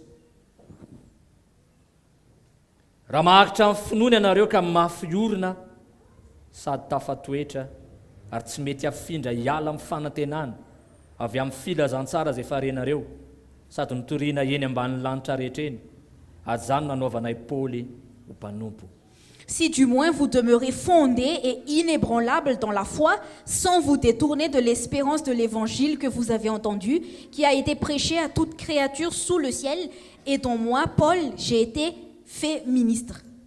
Mafy orina sady tafatoetra. Fondés et inébranlables. Maninona hoe mafy orina Fondés sady tafatoetra. et inébranlables. Lasana bavy tena vanim-potoana zao tena mila miorina mafy isika. Frères et sœurs, nous sommes dans le temps où nous devons être vraiment fondés Ak tafatoetra ozy ny teniny et Paoly. inébranlables, comme Paul l'a dit. Satria beta be ny fanotsikotsonana ho avy raha lasana bavy. Parce qu'il y aura beaucoup de secousses, frères et sœurs. Ho avy ny fanotsikotsonana mafy. Il y aura des fortes secousses. Ary ny olona tsy tafahorina tsara Et ceux qui ne sont pas bien fondés, fa mety manaraka fotsiny. mais qui ne fit que suivre,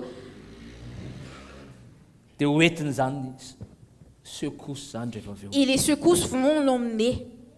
Raha lasana bavy tena mila mitandrina isika. Frères et sœurs, nous devons être vigilants. Mila mitandrina isika. Nous devons faire attention. Ny amin'ny zavatra mety renesitsika eto amin'ity toerana ity. Ce que nous entendons dans ce lieu, Mila maharitra isika. nous devons être patients. Satria fantatra raha lasana bavy fa vaninandro farany zao. Parce que je sais que nous sommes dans les derniers temps. Ary ny bavy dia tena miezaka. Et l'ennemi fait tout dans son pouvoir. Ozy ny tenin'Andriamanitra hoe tena efa mandrovotsy ny devoly amin'izao vaninandro izao. La parole de Dieu dit que le diable est en colère. Fais le maximum. En colère, il fait le maximum pour nous détruire. Amen. Amen. Lazao akaikinao tsy fotoana fanaovana daladala intsony zao hoe. Ce n'est plus le moment de niaiser, faire n'importe quoi. Dis Amen. cela à ton voisin.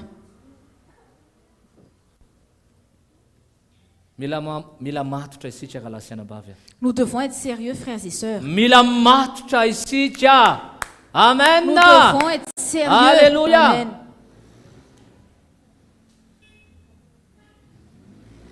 Akaiky ny tompo tena mila miorina mafy ianao. Le Seigneur est proche, tu dois être fondé, bien fondé, Mafy.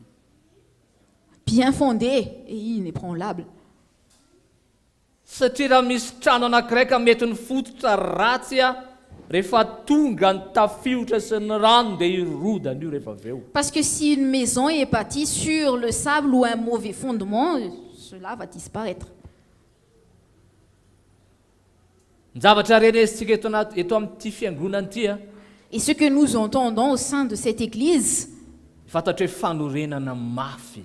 je sais que c'est un vrai fondement, Ka bon fondement. anjaratsika, Et c'est notre part, anjaratsika c'est à nous mampiasa ny mpanompo ny Andriamanitra ary mandefa ny teniny Andriamanitra. Le Seigneur utilise son serviteur et il envoie sa parole. Anjaratsika ny mandray any teny ary miaina ny teny. Mais c'est à nous d'accepter la parole et de la vivre. Amen. Amen. Amen. Tsy afaka hanova ininona ny mpanompon'Andriamanitra. Le serviteur de Dieu ne peut rien changer.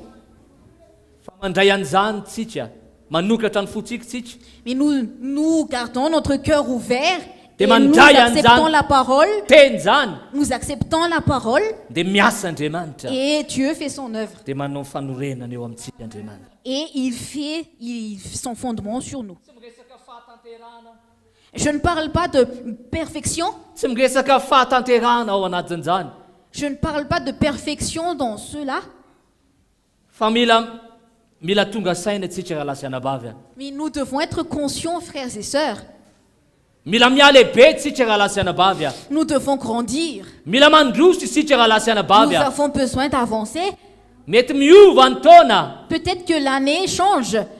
fa mialehibe ve ianao, Mais est-ce que tu grandis? mandroso ve ianao, Est-ce que tu avances? mitombo ve ianao, Est-ce que tu grandis? sa mbola mijanona ho kely any. Ou bien tu demeures un enfant spirituel? Raha lasianabavy Frères et sœurs, mila maharitra isika, nous devons être patients. mila maharitra isika. Nous avons besoin d'être patients. Alléluia. Alléluia. Mila maharitra isika, Nous devons être patients. mila miorona tsika tafatoetra amin'ilay fampianaran'i Kristy sy ny apôstôly izay nanambarana izany hafatra izany. Nous devons demeurer fondés, inébranlables sur le message de la croix de Christ. Amen. Mila miorona ao anatin'izany isika. Nous devons demeurer fondés dans cela. Satria betsaka ny hafatra mety horentsika ny amin'izao vaninandro izao e. Parce qu'en ces derniers temps, nous pouvons avoir toutes sortes d'enseignements Any amin'ny internet, any amin'ny radio rehetrarehetra any. à la radio, sur Internet. Fa atao azo antoka fa tafajoro ianao ary mahakitra ao anatin'ilay fampianaran'i Kristy sy ny apôstôly. Mais tu dois avoir l'assurance que tu es bien fondé et patient dans l'enseignement des apôtres Ho tafatoetra ao anatin'izany. et que tu sois fondé dans cet enseignement. Tafiorona ao anatin'izany.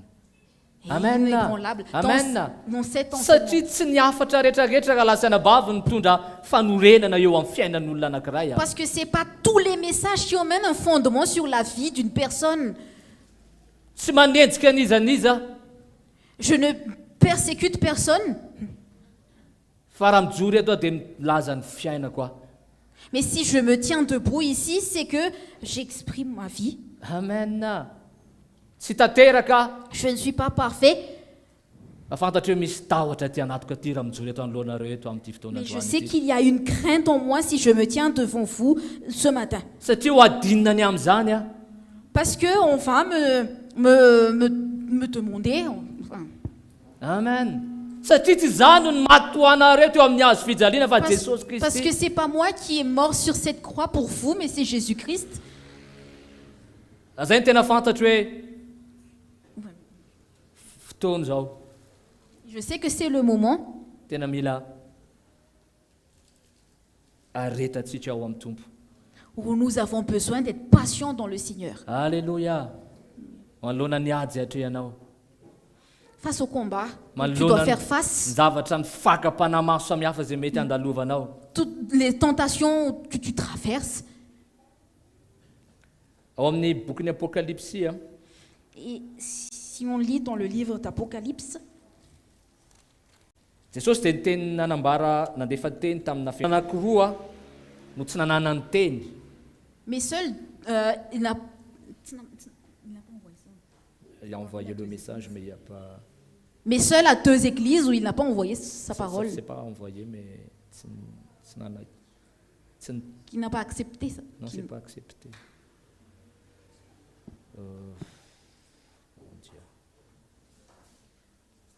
Comment dire ça?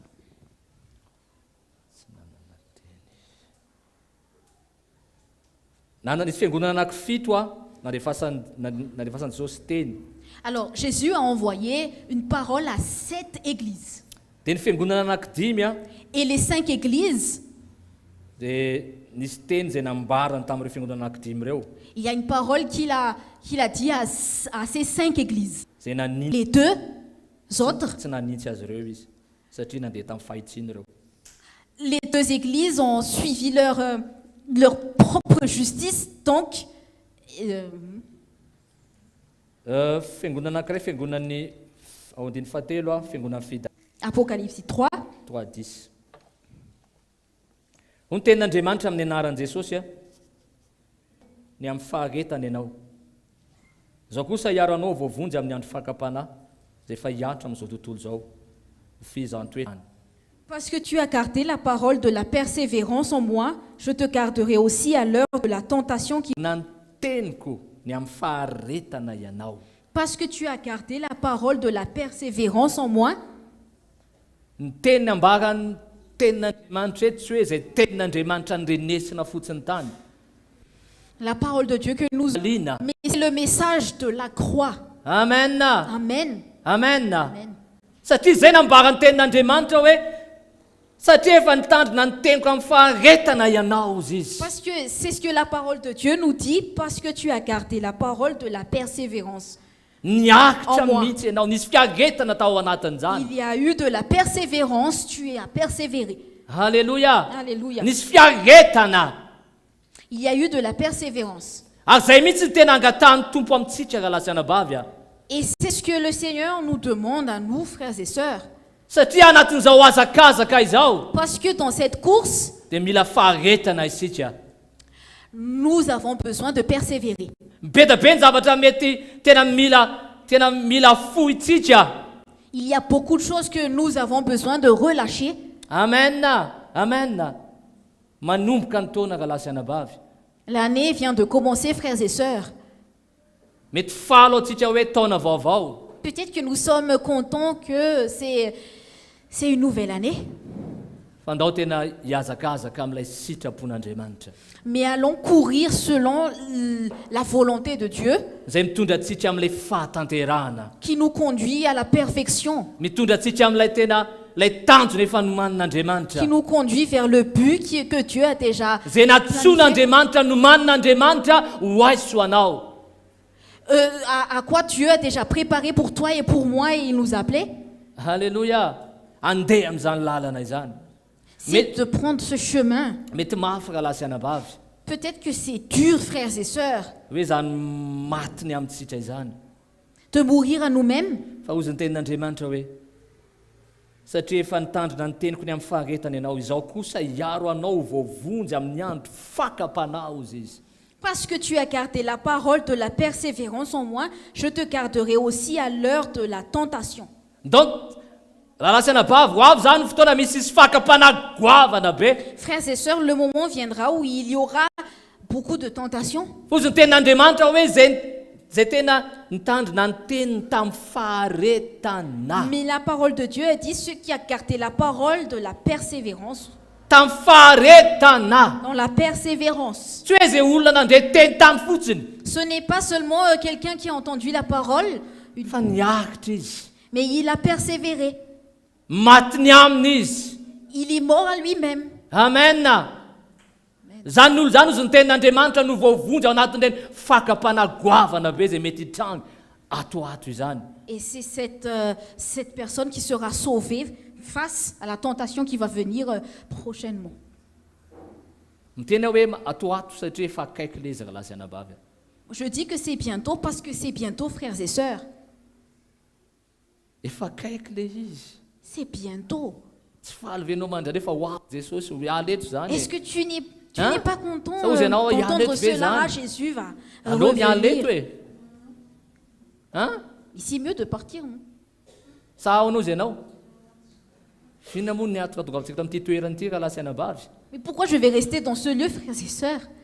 Inona moa ny antony antongavantsika eto isaky ny alahady. Pourquoi nous venons ici tous les dimanches? Préparer anomana an'izany. Amen. C'est d'être préparé à Anomana cet an'izany avènement. fiaviany Jesosy C'est zany. d'être préparé à l'avènement de Jésus. Amen. Alléluia. Alléluia. Alléluia. Efa akaiky. Aza mieritreritra hoe mbola afaka firy taona zany. Ne pense pas que c'est encore, il nous reste encore des années. Raha mbola afaka manao zavatra manaova zavatra fozy hoe ndao hiomantsika. Allons nous préparer, mais allons ne pas être distraits à faire autre chose. Amen. Amen. Amen. Tena ndao hiomana raha lasa anabavy. Allons nous préparer, frères et sœurs. Ny amin'ity taona ity tsy fantatro aho. Tsy haiko ny zavatra ho ataon'Andriamanitra. Pour cette année, je ne sais pas ce que Dieu va faire, Fa hiomantsika, ahitra isika ao. mais soyons prêts et que nous soyons persévérants et patients. Alléluia. Alléluia. Alléluia. Anomeny tena tsara indrindra ho an'ny tompo isika. et de donner ce qui est meilleur en nous à Dieu, pour nous. na angataka ny herin'Andriamanitra, De- angataka ny Et de fahasoavan'Andriamanitra, demander la grâce de Dieu, sa force aussi, ameno atsika pour nous remplir ary ampahery atsika, et pour nous encourager. dia izy ho hitantana atsika ao anatin'izany. Et où il va nous conduire dedans. Alléluia.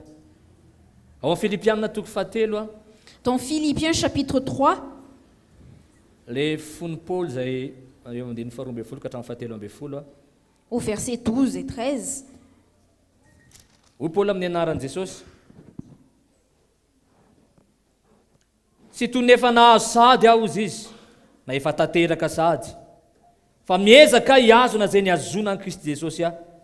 Diny fahatelo ambin'ny folo: rahalahy, tsy mbola ataoko fa efa nahazo ny tenako, fa zavatra iray aloha nataoko manadino zay zavatra aoriana ka miezaka hanatratra zay zavatra eo aloha. ce n'est pas que j'ai déjà remporté le prix ou que j'ai déjà atteint la perfection, mais je cours pour tâcher de le saisir, puisque moi aussi j'ai été saisi par Jésus-Christ.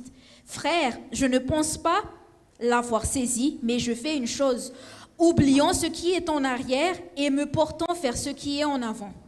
Amen. Amen. Amen. Amen.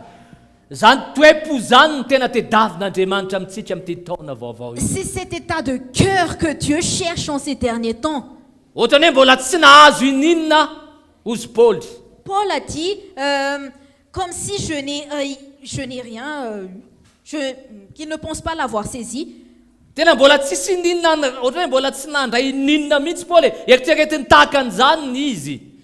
Comme s'il n'a rien saisi. Hoe mbola mila ihany aho, mbola mila ihany aho. Il a encore, il veut encore davantage. Amen. Amen. Amen. Zany toe-panahy sy toe-po zany da lasa nabavy ny andrasan'ny tompo amintsika amin'ity taona ity. C'est cet état de cœur et cet état d'esprit que Dieu attend en nous durant cette année. Manadino ny zavatra mety efa lasa tany isika, Oublions ce qui est en arrière fa hibanjina ny eo aloha lasa nabavy. et portons Alléluia. vers ce qui est en avant. Hibanjina ny eo aloha eo isika. Portons vers ce qui est en avant. Tena hibanjina. Regardez ce qui est en avant. Aza mieritreritra hoe za efa ao azo, efa tena tafadoko tsara, fa tompo mbola mila ihany a Jesosy aho. Ne pense pas que Tia tu es fantatry bien anao misy affermi, kokoa hatrany mais tompo. qu'il y ait ce désir où Jésus, j'ai besoin de toi, je veux connaître encore plus, davantage. Le etaeta ao anatintsika tena hoe mitady ny tompo, manolotra ny amintsika. Cette soif et ce désir en nous pour chercher le Seigneur et de donner notre vie. Mila faharetany zany dralahy anabavy. Cela demande de la persévérance et de Mila la patience, frères et faharetany sœurs. zany dralahy anabavy. Cela demande de la persévérance. Tsy ny heriny saiko, tsy herim-batako zany fa tena le faharetana ary fahasoavana avy amin'Andriamanitra, nafahako matateraka Ce an'izany. n'est pas par ma propre force, mais par la grâce de Dieu afin que je puisse l'accomplir. Alléluia. Alléluia. Amen. Amen. Omba anao manokana Andriamanitra amin'ity taona ity. Que le Seigneur t'équipe tout au long de cette année. Amberiko any hoe omba anao manokana Andriamanitra amin'ity taona ity. Que Dieu t'équipe, le Seigneur t'équipe tout au long de cette année. Hiatrika zavatra be da be anao. Tu vas faire face à beaucoup de choses, beaucoup de situations, Anome ero anao. mais Dieu va t'équiper. Ny Andriamanitra ampijoro anao. Et Dieu va te tenir ferme Ary ampijoro anao et Andriamanitra. il va t'affermir. Alléluia. Amen. Amen.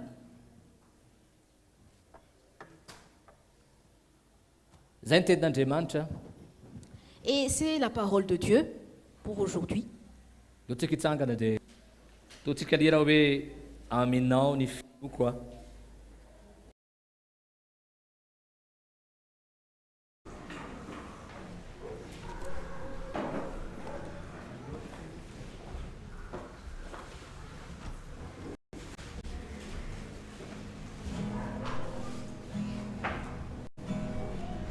Leo tena metraka ny fanantenantsika amintsika amintsika lasa anabavy.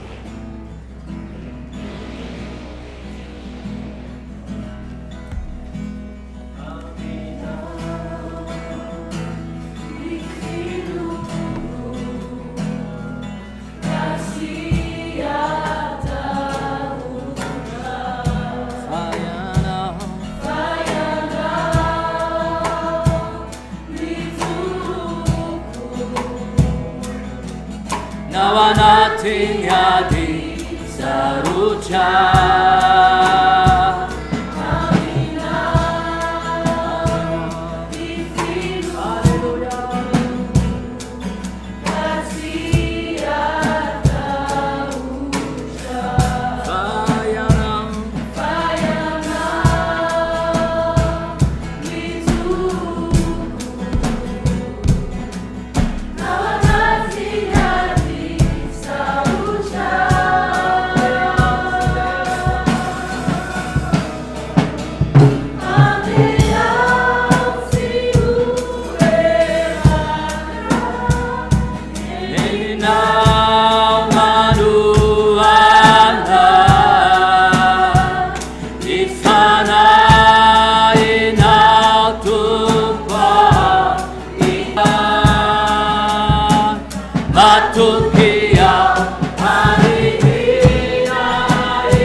Sandatong tananora ilavavatra ianao androany tena melany hevin'Andriamanitra eto ny tompo androany eto izy androany ampahery anao, eto izy androany ary anome anao faharetana. Le fahasoavan'Andriamanitra no ameno anao, la herin'Andriamanitra no ekipe manokana anao amin'ity taona ity. Hiatrika zavatra maro ianao, fa matoky fa Andriamanitra, le Andriamanitra izay nantsona teto amin'ity toerana ity, mivavaka androany. Raha eo ianao le Andriamanitra mahatotry ary marina ny amin'ny teninao, ianao le Andriamanitra izay efa niantso anay tsiraray avy, ianao le Andriamanitra izay mahita ny tsiraray avy izay tena miantehitra ary tena mitotry aminao. Tafioheriny tsiraray avy Andriamanitra, ombainy tsiraray avy Andriamanitra, ho avy ny zavatsarotra maro samihafa, fa matoky ianao Andriamanitra ray. Ianao no anao fiery, ianao no anohana, ianao Andriamanitra no omba sy tantana manoloana ny fakapana, manoloana ny zavatra maro samihafa, manoloana ny ady izay ho atrehany tsiraray avy amin'ny anaran'i Jesosy Kristy avy any Nazareta. Matoky ianao Andriamanitra ray. Alléluia, makasitraka Jesosy. Sotranao izay Tompo. Alléluia.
Mbola fahitako an'izao tavatsika rehetrarehetra izao anery lasanabavy.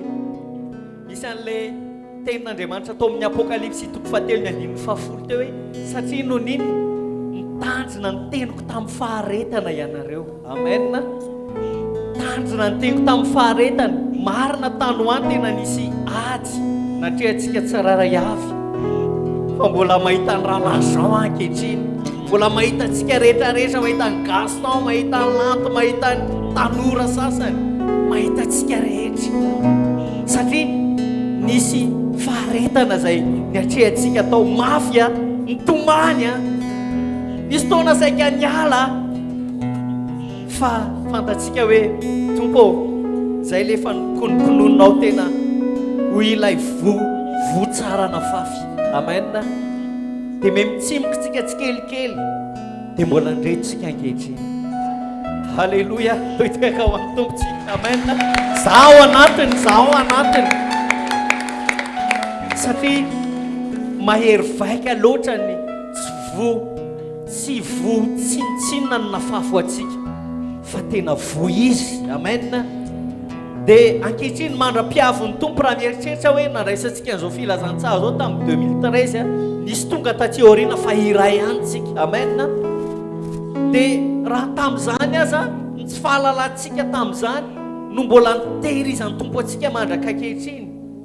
Everinareo fa ny fitandremantsika ny tenin'Andriamanitra amin'ny faharetana ankehitriny za mino fa atody atsika hatramin'ny farany zany. Amen. Raha mbola mitandrina zany teny zany amin'ny faharetana isika, mananjotsika itomany mananjotsika ny tompo fa ahoana tompo fa eo ihany tsika. Alléluia. Eo tsika. Za mino hoe telo 2013 12 ans zany sa 13 ans 12 ans 12 taona zany mbola ndreto isika. Amen.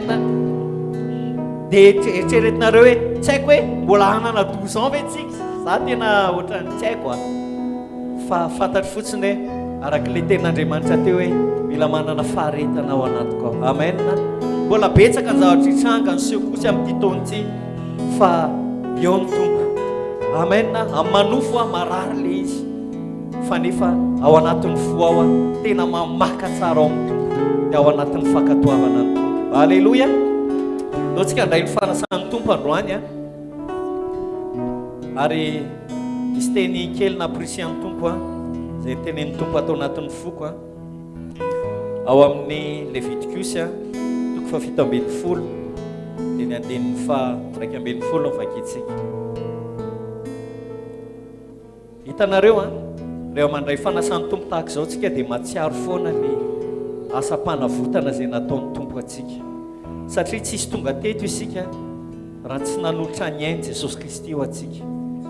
Dia izao no lazainy hoe fa ny ainy nofo izy dia ao amin'ny rano misy azy, ary nomeko anareo zany atao ambony altara atao fanavotana ho an'ny ainareo, fa ny rà no manao fanavotana satria aina izany. Raha mamaky an'io teny io misy hoe ny rà no manao fanavotana satria ao amin'ny rano misy aina, manaintaina ary ny rano ny teny teo anatrehan'Andriamanitra. Teto moa izy dia niresaka tamin'ny Andriamanitra namety toromarika ho an'ny Mosesy sy ny zanak'Israely sy ho an'ireo vahino izy izay tao amin'ny tompony Israely. Dia izy toromarika nomeny tao ny amin'ny resaka fanatitra.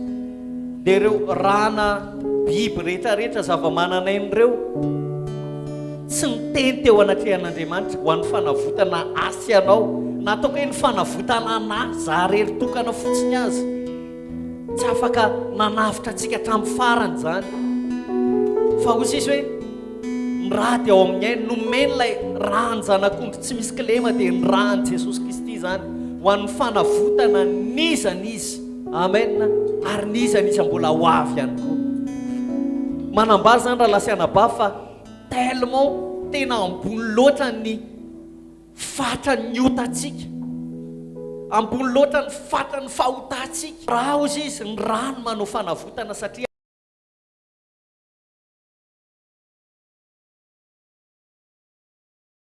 otatsika zany raha tsy ny rano Jesosy Kristy rery ihany. Satria ny teny mafy loatra ny otatsika teo anatrehan'Andriamanitra, ny teny mafy loatra ny otako teo anatrehan'Andriamanitra, fa ny rano Jesosy kosa no afaka nandrakotra an'izany rehetrarehetra zany. Amen. Dia natolotra Jesosy ny rano, ary natolotra Andriamanitra ny rano Jesosy ho atsika ho fanavotana atsika. Mahatonga fakasitrahana zany raha lasianabavy aty aboky, satria iza moa aho, iza moa ianao, tsinitsinitsika raha lasianabavy. Raha tsika kristianina mieritreritra hoe tsika tonga kristianina ho azy fotsiny, fa tena misy fakasitrahana ao anatin'ny fo hoe tompo iza tokoa moa no navotanao ankehitriny. Halleluja. Otsika isaotra ny Jesosy androany. Halleluja. Misy an'le ireny hoe raha tsy noho ny fahasoavanao baptise-moi par ta grâce je suis sauvé. Alléluia. Alléluia. dia ao anatin'izany izany dia afaka mandrosika mandray ny fanasan'ny tompo a ankehitriny afaka sady mandrosa itsika fahasoavana bataizarea ratsy nono faminda bataiza no nisy ahy taiza nisy mazao lehibe ny fahasoavana lehibe ny fahasoavana lehibe ny fahasoavana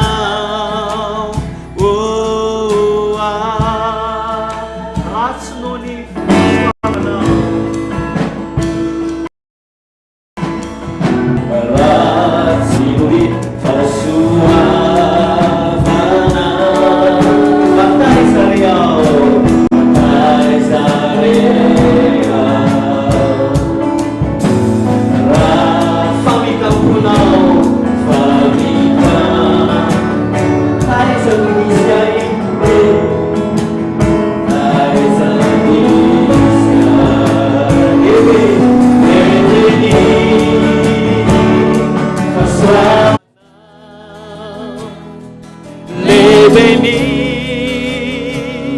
fahasoavana lebeni fahasoavana lebeni fahasoavana lebeni fahasoavana lebeni fahasoavana lebeni fahasoavana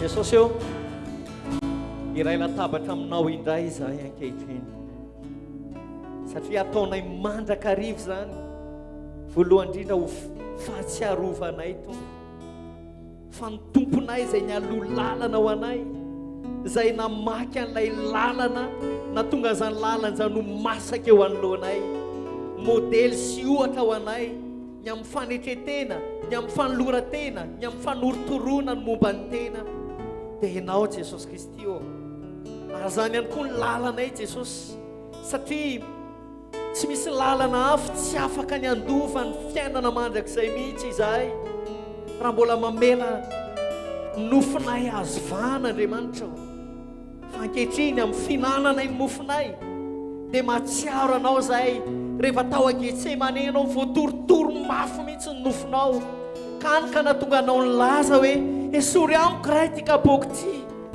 fa mafy loatra izany ary niatsembohanao teo amin'ny tavanao dia tena mivadika ho tony raha mihitsy zany dinitra izany manambara zany fa tena niaritra tao amin'ny nofo ianao manambara fa tena nofo ianao niatrika ny zavatra rehetra tao anatin'ireny fotoana ireny izahay ihany koa ankehitriny eo anatreha ny azo fijalianay andavanandro eo anatreha ny aretinay eo anatreha ny tsy fisiana ara-bola eo anatreha ny ato tokantrano tompo dia iantso ihany koa izahay hoe sory aminay izao kapoky izao tompo niatra manainay mampitomany anay mampilatsaka ny ranomasonay fa tiaponay izahay amin'ny finananay an'izao mofo sy ny kapoka izao dia mbola afaka ilaza tany izahay tsy ny sitrapoko tompo tsy ny sitrapoko fa ny anao dia andray an'izany mofo zany izahay tompo tahaka anao izay nanaiky nitondra ny azy fijalianao Jesosy halleloia andao samy andray ny mofo isika Alléluia.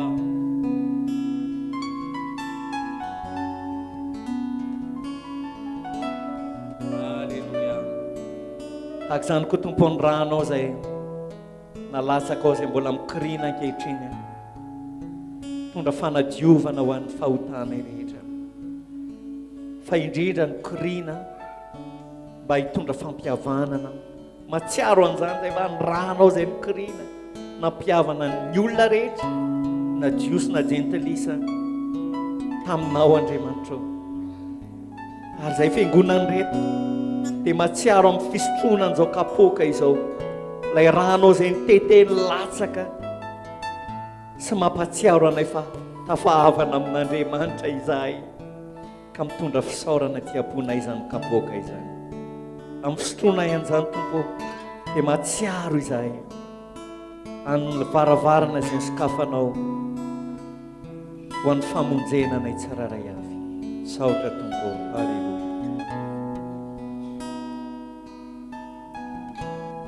Halleluja. Amen. Afaka mahazo toerana vetivetsika.